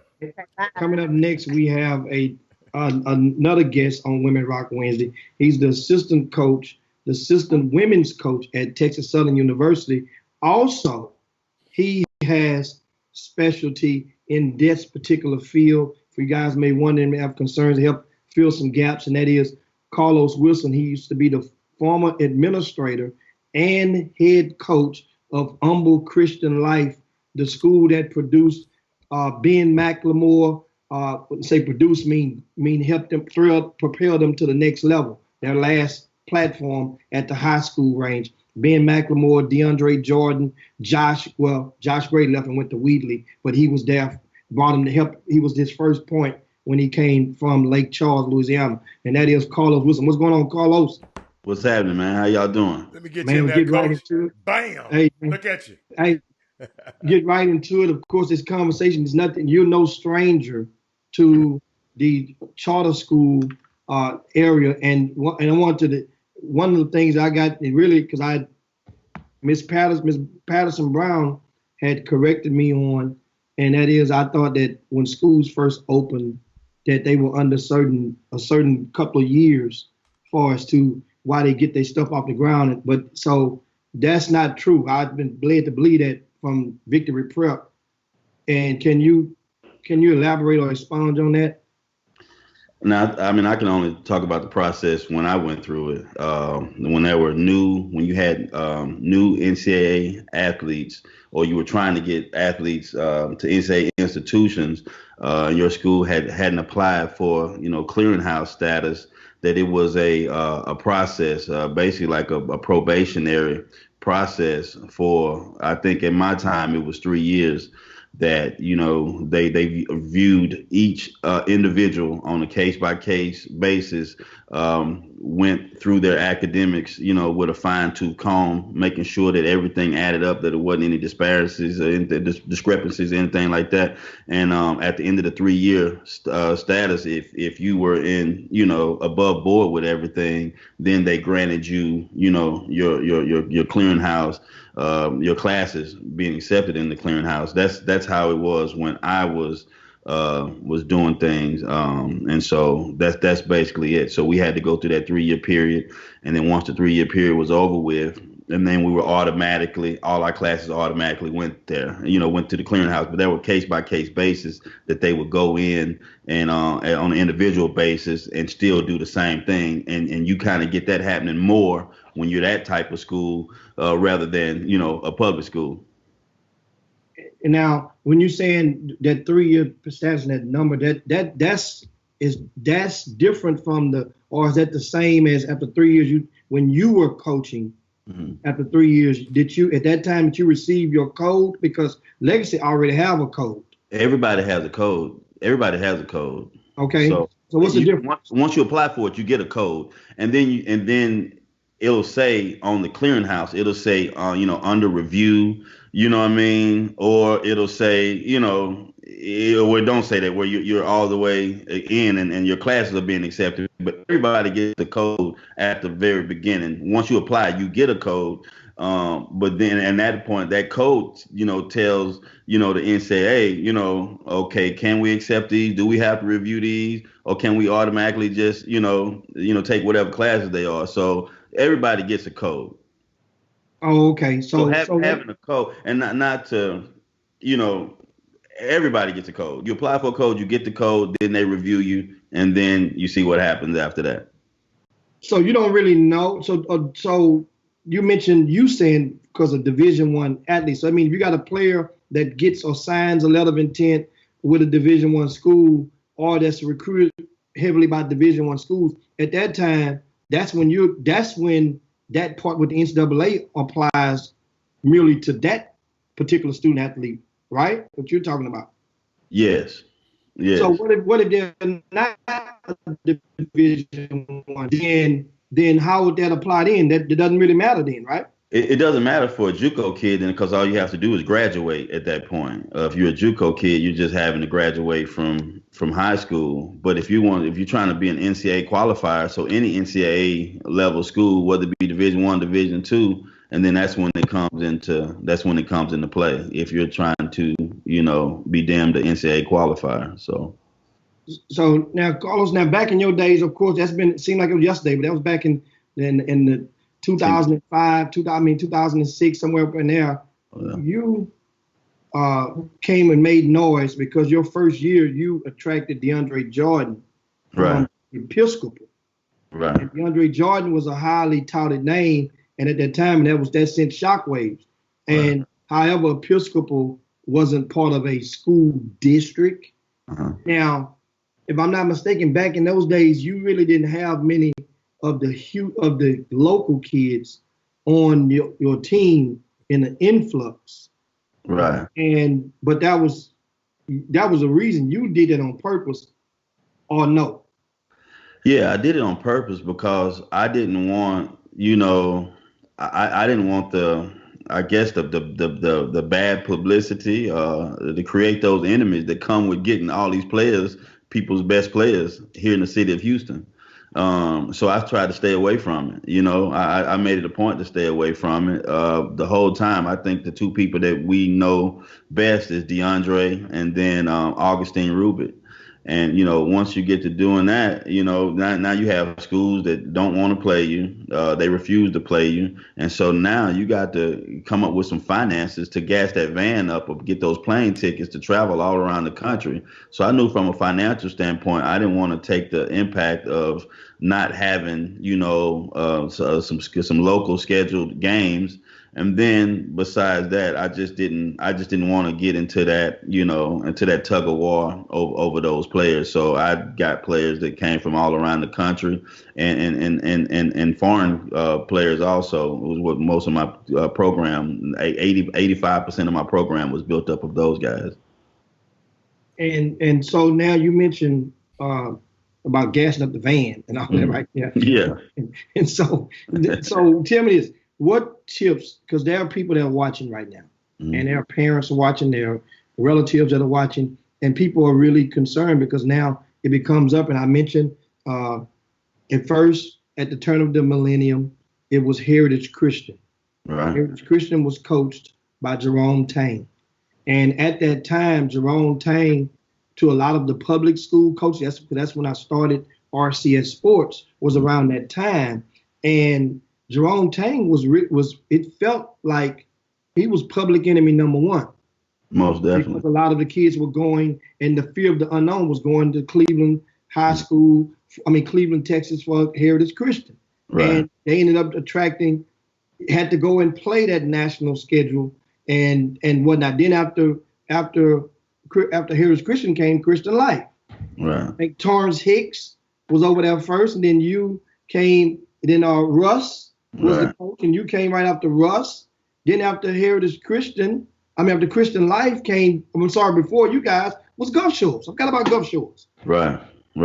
Gerald Green was at Gulf Shores. And then they fizzled out. Then came you guys the next day. How long did Christian Life last? Christian Life still exists to this day, believe it or not. I'm talking about the basketball. But our glory years, 5 years. I had a 5-year run. Rafer Austin came in after me. I don't think he was there for very long. Coach Good, Tony, I forget his last name, but there have been several coaches after me. But I would say the glory years was a 5-year run. It was a 5-year lifespan for the glory years. And then I wound up leaving to coach on the college level. And, the coach has to tie up a lot of loose ends. I was, serving so many hats and things that I needed to do to keep everything afloat. And I decided to go to college, and college is actually easier.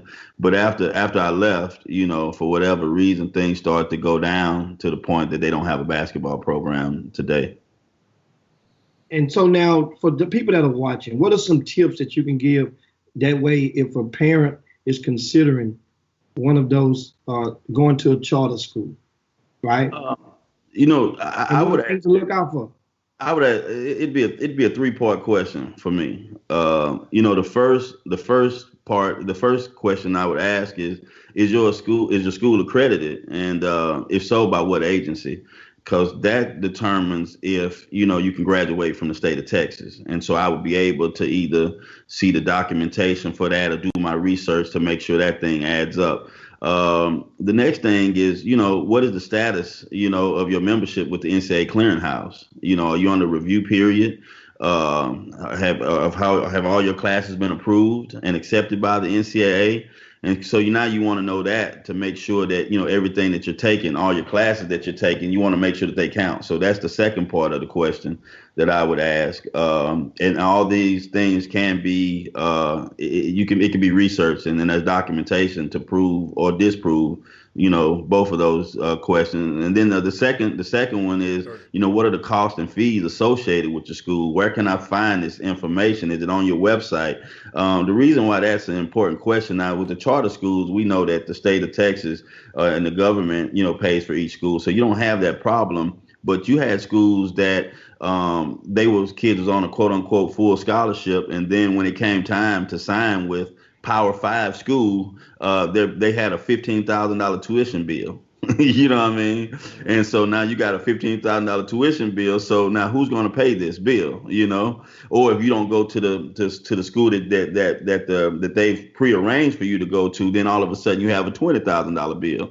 And so, I mean, there's so many things that can happen. You want to make sure that, you're able to get those transcripts, when everything is said and done. And my last question is, I know a lot of schools always, pride themselves on playing a national schedule. And then you got to say, what is your game schedule, and how is the travel being financed? Are there sneaker sponsorships? The donors. Who are the donors? Let me see the contracts for the events that you guys are going to.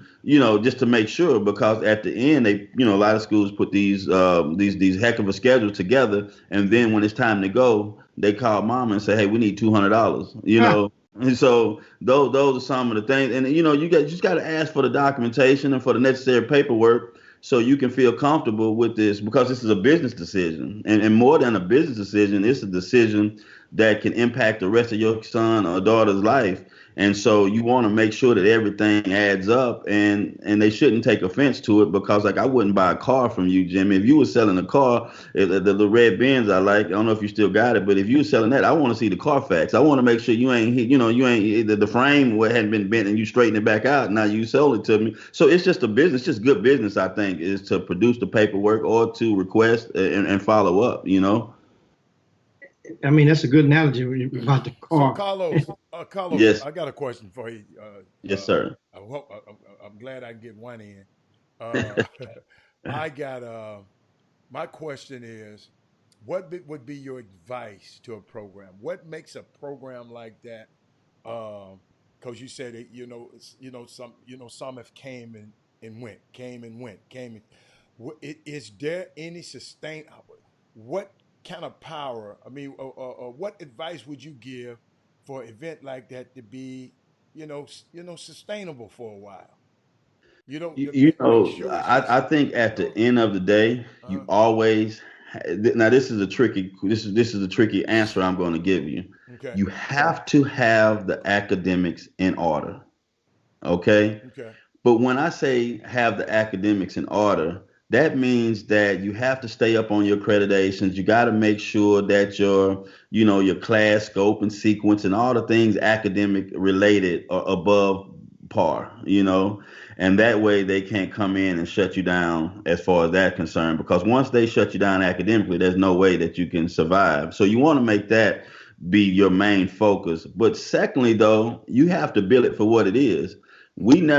Christian life wasn't for nuclear scientists. It wasn't for little Johnny that wanted to be a doctor or a lawyer. It was for DeAndre Jordan that needed a place to play, to hone his skills and to sharpen his basketball resume, to be a professional basketball player or to be a high major one player. So that's what it was, and that's what I sold. And that's what it is. But now when I tell you, hey, our academics are in order, that means that we are approved. You know what I'm saying? Yeah. You just not gonna have algebra 4. You know what I mean? But we're gonna have whatever the state mandates. That's what we're gonna have that for you. That's unique. You said that your purpose was different. And maybe some of these, the purpose of this particular school, because, people have been taking shots at this school. I don't want to give it no legs. I don't even want to, if you notice, I haven't talked about it the whole show, because I don't want to give that negativity no legs. I'm just trying to figure out, and you just said something. Their purpose, I feel, is a lot different from the purpose you had for Christian life. You saw at it as a stepping stone or a springboard for you had a pro that you was trying to get him in a position to be a pro, right? Most definitely, or a high major player, for whatever the case may be. That's what it was. It wasn't anything other than that. We're gonna make sure that we have you ready to take your ACTs and ACTs. You'll know enough to go in there and get whatever qualifying score you need. But that's simply what it was. So I was in another lane, and I didn't want to be a regular high school. I didn't want to be a regular private school, and that's why we did succeed for the time period that we did, because we wasn't in anybody's lane. We were our own lane. But the problem is, people lump all of these schools in this one thing. They comparing, because I saw on some stuff, they comparing Legacy, the school of sports science. They comparing them and lumping it in. I'm so glad you came on, because I wouldn't have known, because I don't know the purpose of those other schools. But it seems to me, you just showed me, it's a big difference in the purpose of these schools. Most definitely. Okay. Most definitely. Gotcha. And to be totally honest with you guys, I was on Legacy's campus this year. I'm looking at one of their prospects, one of their girls basketball players, and I know what a good campus looks like, and I know what a bad campus looks like. I've been on both of them. They got a good situation. I'm watching the structure of things, because I go in there different when you talk private schools. You know what I mean? Right. And in those situations, and charter schools and things like that. And so, and I compare Carrie, known her for a long time, and compare her to the CEO or the top administrator that we had at Christian Life, night and day. You know what I'm saying? Like she's A1, and she's a good person, knows what she's doing, know what she wants. And I think, at the end of the day, that's a wonderful situation compared to the situation I was in, just as far as the structure and how they went about, how they go about their day-to-day business. I was very, very impressed. Awesome. Now, Carlos, TSU women's basketball. Right. That's your day job now. You're no longer at Christian Life. And you guys, what's going on now, or what's the word in regarding to the continuance of collegiate NCAA sports? They update us. We probably have an update every week or two. The last thing that we heard, that I know for a fact, is that we're not going to have summer school. Okay, we're not going to have summer school. So we're not going to have summer workouts and anything like that. And so that's all shut down for us personally as a school. With the NCAA, you keep hearing different things, nothing solid, but, they're possibly saying that the football season may start a little later, that sports might start in 2021. Like, there's so many unknowns. I just know that at this point, we're not working, and we're not going to be working this summer as far as having students on campus and workouts and things like that. At best, at the first of the first semester, the end of August, but then even then that hasn't been, there's nothing solid, there's nothing concrete. So we just in limbo, just like everybody else right now. But we do know what's really impacted us is that when this happened in the shutdown of the NCAA tournament, we lost out on probably $500,000 of funding. which Really? is very important to an HBCU. You know what I mean? That's very, very important to the survival. Luckily, Texas Southern is in a good situation financially where, you know, the program is still able to, you know, the athletic department is able to still sustain itself. You know, the coaches are still getting, you know, their same salaries and things like that. But, you know, for, you know, other schools, it could impact them tremendously from a financial standpoint. So what do you see coming on after this storm passes over for HBCUs? You know, I think the main thing, and you know, will we have sports again at the HBCUs? The majority, yes, we will. You know, but I just think eventually they're not gonna be able to continue to pay their employees. You know what I'm saying? They're not. If you don't have any income, you know what I mean, and you have no way of able to, you know, no ability to orchestrate dollars, you're not going to get paid. So eventually, I think, you know, it'll go to the point where employees will be furloughed or flat out let go until this thing blows over. And so I think that the worst could be ahead of us. So no online classes is not possible for universities? Yeah, it's online, right? It's online classes. So but don't okay. professors have to teach those classes? Yeah, but then, you know, but the professors, you know, they get paid based on enrollment. You know what I'm saying? And you know, you got a lot of people that. Hold on. But if they're enrolled in the online classes, that mean they're enrolled. Yeah, most definitely. But my thing is, online classes it ain't for everybody. You know what I'm saying? You know, I think it's not for everybody. I got you. You're not paying those other fees. You're not in online classes. You're not paying those other fees, but then you ain't got the liberty to walk in the class, you know, the next day and tell them about, you know, you had a fender bender on Sky Street and here go your paper. You know what I mean? So and so you're gonna have some people just ain't gonna survive the online. You got to be a very disciplined person. I happen to like online, you know what I mean? But it's not ideal long term for everybody. Is all I'm saying. And I just think it's gonna be a domino effect from that. But I like Denise said, some online classes are not a good fit for everybody. But yo, this pandemic is not a good fit for everybody. It's all about adjusting. It's definitely all about adjusting. Do we understand we're in dire? We in places, Carlos, we ain't never been before. Man, hey, when I tell you, my hat goes off to real education people, professionals, because my daughter, she lived upstairs, you know what I mean, on the second floor of our house. I told her school was gonna start at 10 o'clock. I need you at the kitchen table at 10 o'clock. Do y'all know this girl been tardy every day except one day? Really? I keep the tardies too. I keep this. She's 15 years old. If she was in public school, she would be in school suspension because of tardies right now. You know, this is a hard deal. This is a tough deal. But you don't look like teacher, daddy. You're daddy. I can be late with daddy. Yeah. So I don't care how I threaten her and what I'm gonna take away and what I have taken away. She's still gonna get to school by 10:30, 11 o'clock every day. Wow.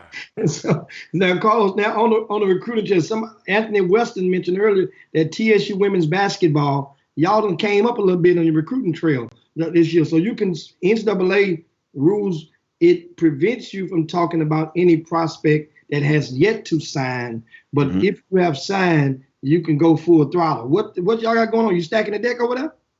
You know, first of all, and this is just my opinion, we've always had great players. So TSU has always been the cream of the crop. And when you talk about talent for talent in men's basketball and women's basketball, we've always had players. I think this year what happened to us is we signed a McDonald's All-American by way of junior college. And so, you know, just when you have Cynthia Cooper, when you can put that name in your presentation package, you know, you're able to get on some couches or get in some doors that you wasn't previously, you know, privy to. And I think that's what having a all-star Hall of Famer, a legend for the coach of Texas Southern does. And we were able to get the McDonald's All-American. I hadn't did any research, but I don't really know how many McDonald's All-American has played in the SWAC or in HBCU basketball, men's and women's. But that's a good trivia question because I really feel it hasn't been, a whole lot of them. But yeah, we were able to do that. And I think, we have a tremendous class all the way around, so we got a tremendous class, one of the better classes that we've signed. But we've had good players, and that's what we do. We're going to continue to get good players. That's what What's your name again? Because I don't know these names. What's your name again? Which one are you talking about? All-American. Oh, Ayana Clark. Ayana Clark. Ayanna Clark. Mm-hmm. Yeah, so she's she's the real deal. How tall is she? Yanni's about 6'3". Okay. 6'3", 6'4". But guess what she said? Right. I ain't no 5. Don't put me at the 5. And okay. So if you sign here, you ain't never got to worry about playing the 5 again in your life. You know what I'm saying? You'll be a 4, but we'll run all the 5 plays for you at the 4. I love it, Coach. That's just a joke. That's a joke. Okay. Now, Carlos, I know a lot of people don't know you straight old school from straight out of Palestine, Texas. Home of Adrian Peterson, and so that means you certainly can identify with old school stuff like this right here. Hey man, Mike and hey, listen, you walk around them, you doing them like this the whole time. You just can't eat them. You got to shake them like they dice. You know what I mean? That's how you go. It's a way you do everything. You know what I'm saying? When you were from that's how you do it. You got to shake them first, Hatter. I see. Absolutely, man. I get Mike. Okay. All right. So now on the recruiting, go on, Hatter. No. I was just watching I asked a question of Candace Taylor because I kept hearing her say we. And Jimmy, you know how I am. When you say we, I want to know. And I asked her, is she affiliated or did she work at the at the Legacy School? And she just said that her kids, I think, go there and she support the program. It's good to see when parents support a Legacy School like that. I mean, thank you, Candy. What she said, all my kids attended there. My daughter runs track and my son plays football, and I was committed to the school. Gotcha. When Carrie Fresh. Thank you. We need more people like you. What else you got, Jim? Well, we get ready to land the plane and want to just clarify something you mentioned a while ago about when you were coaching at Christian Life at a charter school. Mm-hmm. And you said just want to clarify, you mentioned about you didn't want the problems from other school districts. We didn't elaborate.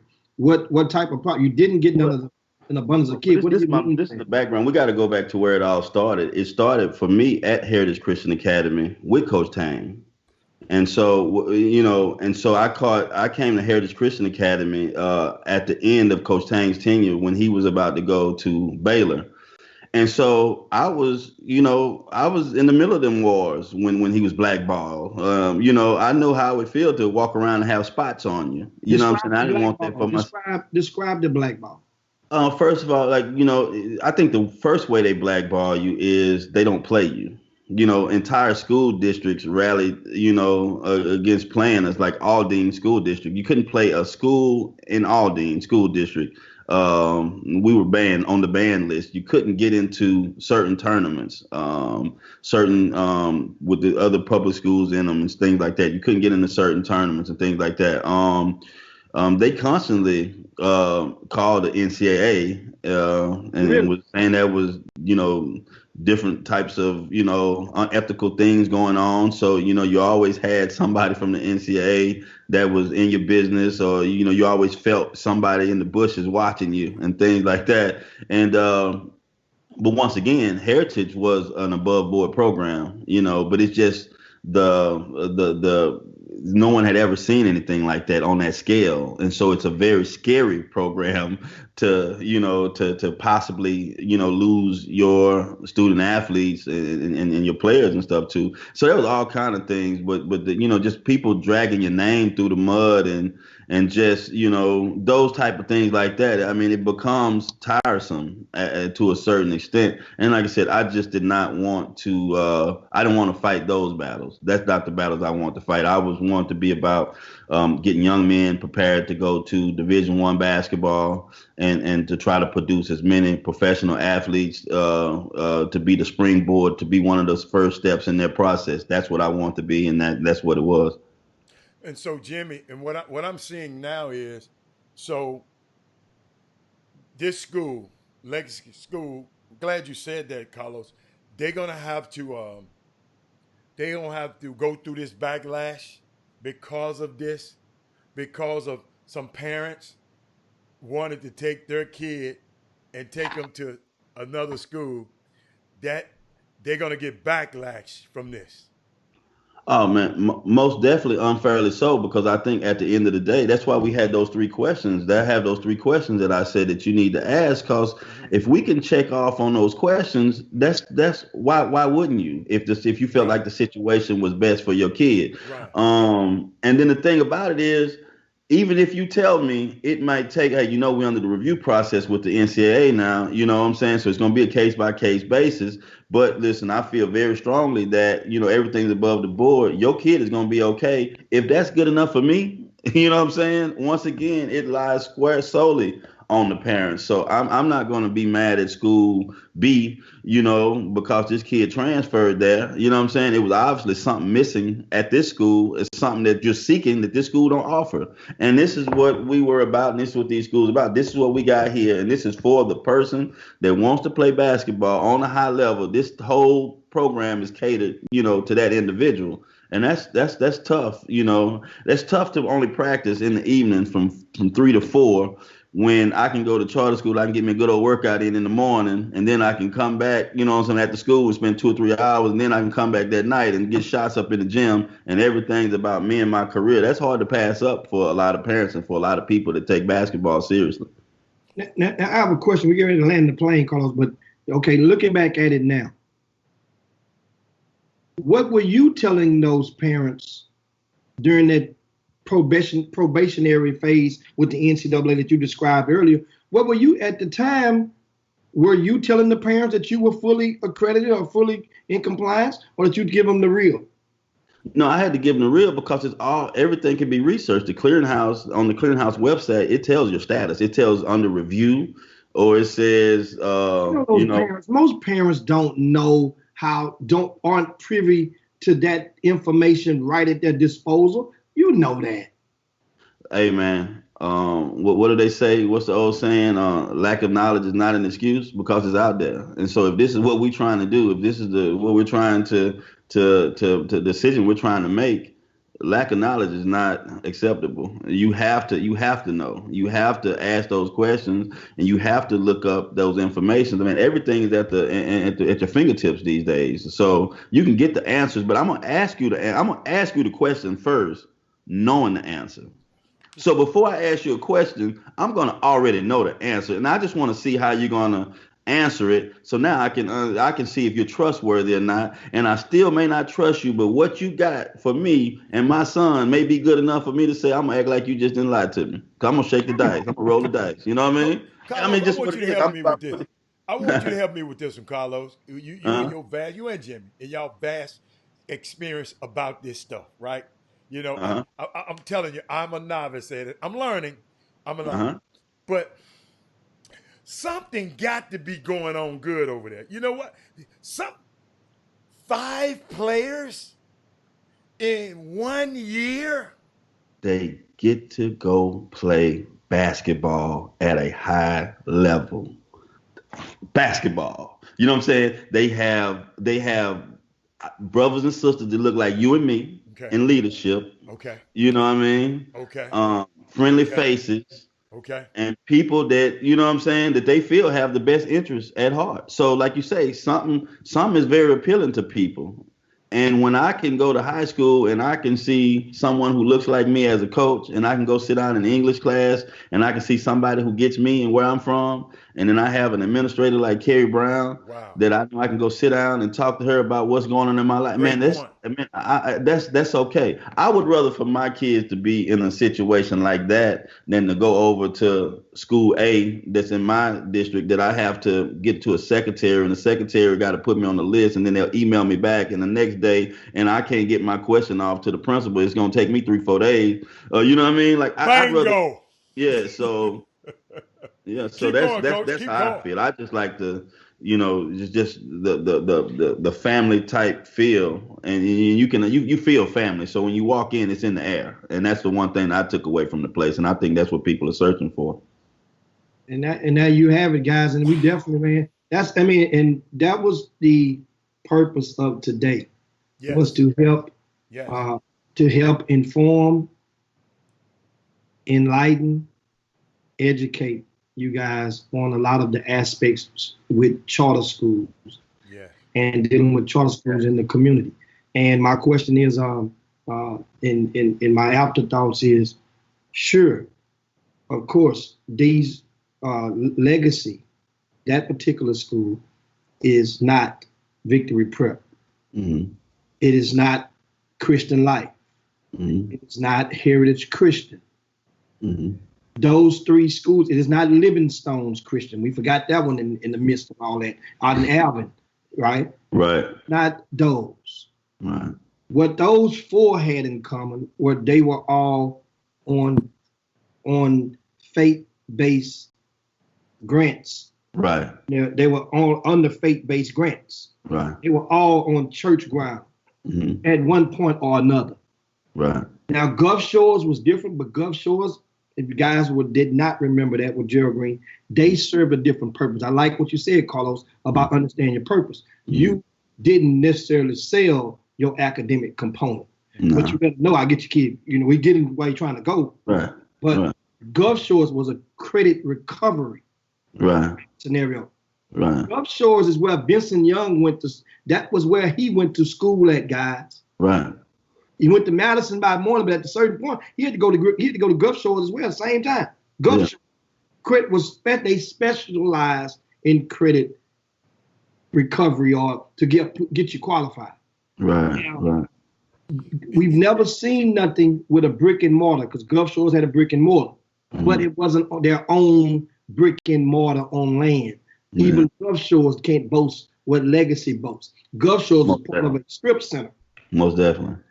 Most definitely. These guys have their own brick and mortar on their own tract of land up under the trees in Spring, Texas. That's awesome. Can I say something real quick? Come on, Coach. Yeah. When we moved from the building on Charles Street at Christian Life, which was the old Humble Elementary building, and I felt like we always had a chance in that building. When we moved to the church, and they made our classrooms in the where the congregation normally sit at on Sundays, I knew the clock was ticking in. Yeah.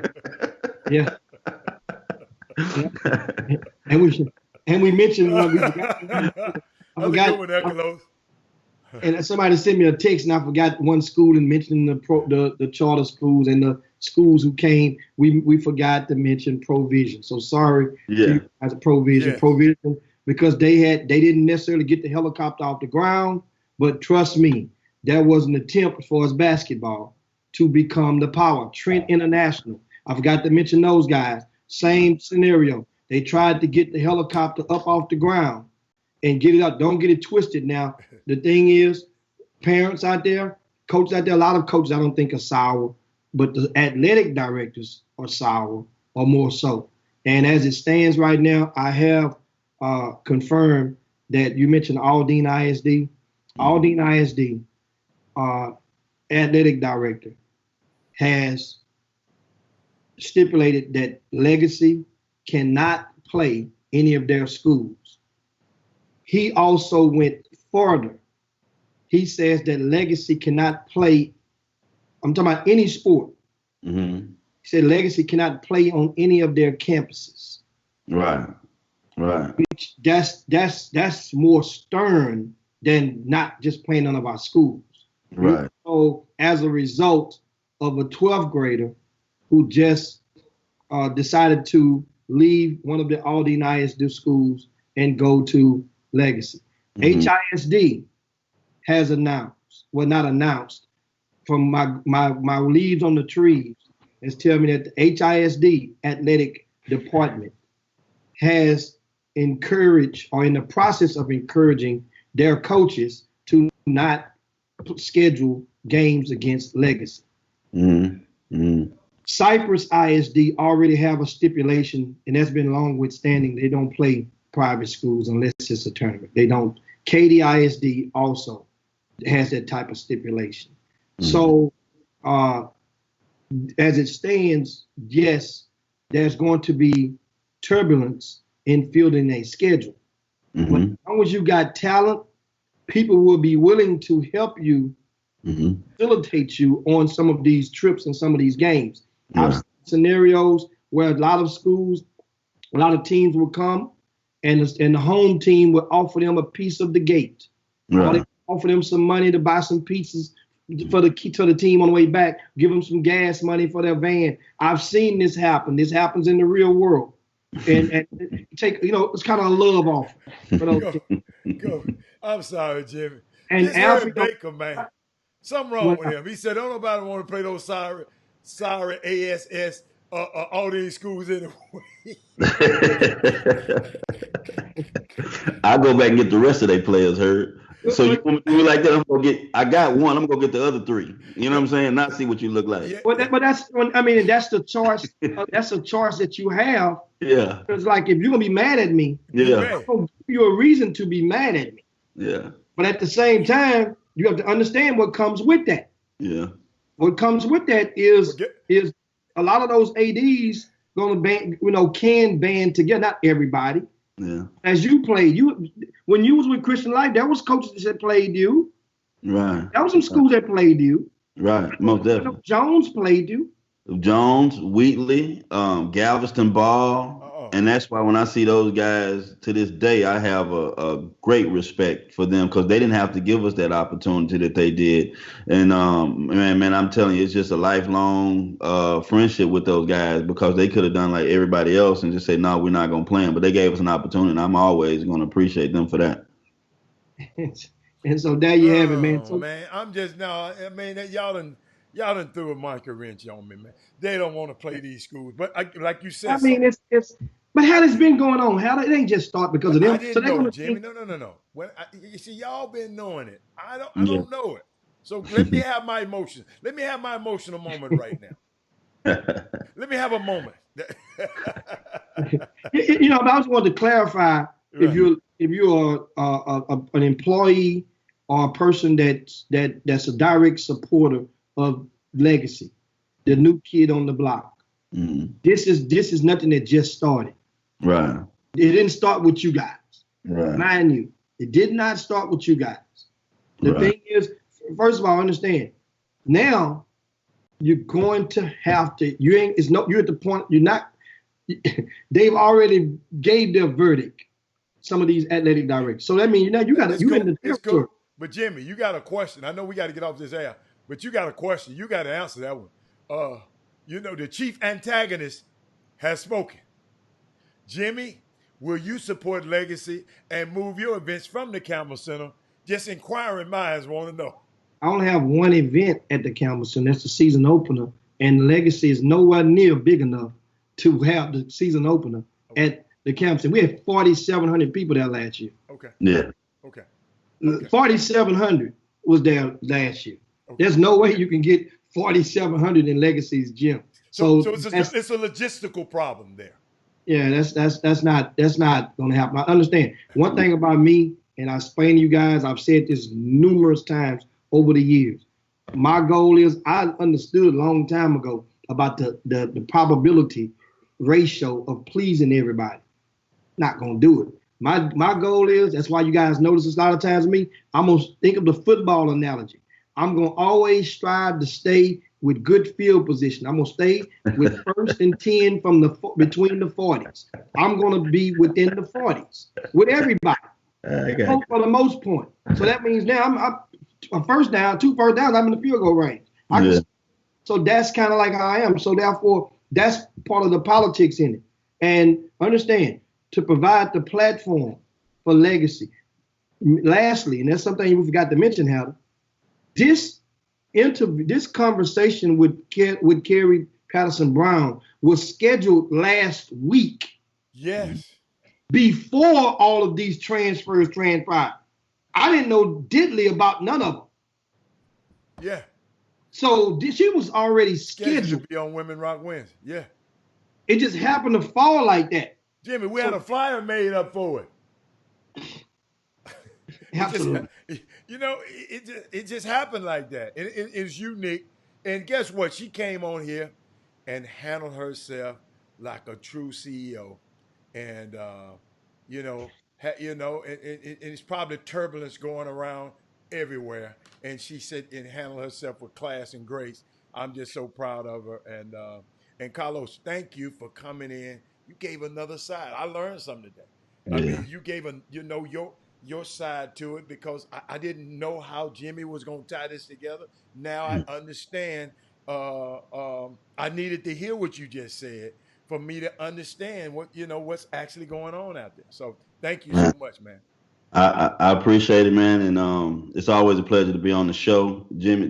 Next time though, you got to go through my agent, Kevin Freeman. You got to go. You can't hit me directly. I've made it to a point where you can't just hit me directly. You got to get Kevin Freeman. Kevin Freeman get me the contract and give me the numbers, and then that's when move forward. Okay. We're in bad shape, dude. Kevin Freeman. Gulfport, Mississippi. Them guys down up in there. Yeah. Them guys down there, hey man, they play with a whole different game. There you go. they gonna tell you to look up and stick their hand in your pocket at the same time. They gonna take the sky. That's what they gonna do. Mississippi boy, you gotta watch it. Thank y'all for having me. Man, thanks a bunch, man. That is Carlos Wilson, man, and we definitely appreciate his great convo before him, Kerry Patterson Brown, and it was a great day on Women Rock Wednesday, one of the best in a while. You make sure you share the show if you hadn't done so. Share the show to your timelines, to your friends. Let people know about the Chop Shop. If you're on the YouTube channel, give us a thumbs up if you like us. If you're passing through, subscribe to the channel. To the page. Now don't tell them to pass through, Jimmy. Tell them to go over there. Well, I'm just saying that some people just might have logged on just in, see what's going on. And so Jimmy, also if you're on our Facebook feed, please take out the time to go to our YouTube at one point or another, just to subscribe. Yeah. Just to subscribe. Remember, YouTube is the footprint on that platform is very important for the Chop Shop. Yeah. And once again, we thank you guys for tuning in today. We thank you for all of the questions, man. Y'all hit them from all sides. We got a chance to field a lot of your questions. Thanks for everyone for sharing the show. Thanks for the good dialogue. But meanwhile, we'll be back at it in 22 hours on the Chop Shop. And that will be Baby Friday. See you guys on tomorrow. We have the phone lines open for you guys. And also might have one guest tops. That's it. We're gonna be able to talk and cover some stuff and get your thoughts on up to date on a lot of the topics going on in the sports world. So make sure you guys be right back at it and join us in 22 hours. On behalf of Robert Hatter, it's Jim Hicks. You know what time it is. It's time to slide down Dino's back and yabba dabba do this thing on the Chop Shop. We up out of here. Peace. Here we go. Wow. Jim Hicks. Rob Hatter. You are now tuned in to the Chop Shop. I'm Retro. Let's get it. We in the Chop Shop, we live in the Chop Shop. We talking sports talk, we live in the Chop Shop. We in the Chop Shop, I'm talking sports talk. So turn your dials up, it's live in the Chop Shop. We in the Chop Shop, we live in the Chop Shop. We talking sports talk, we live in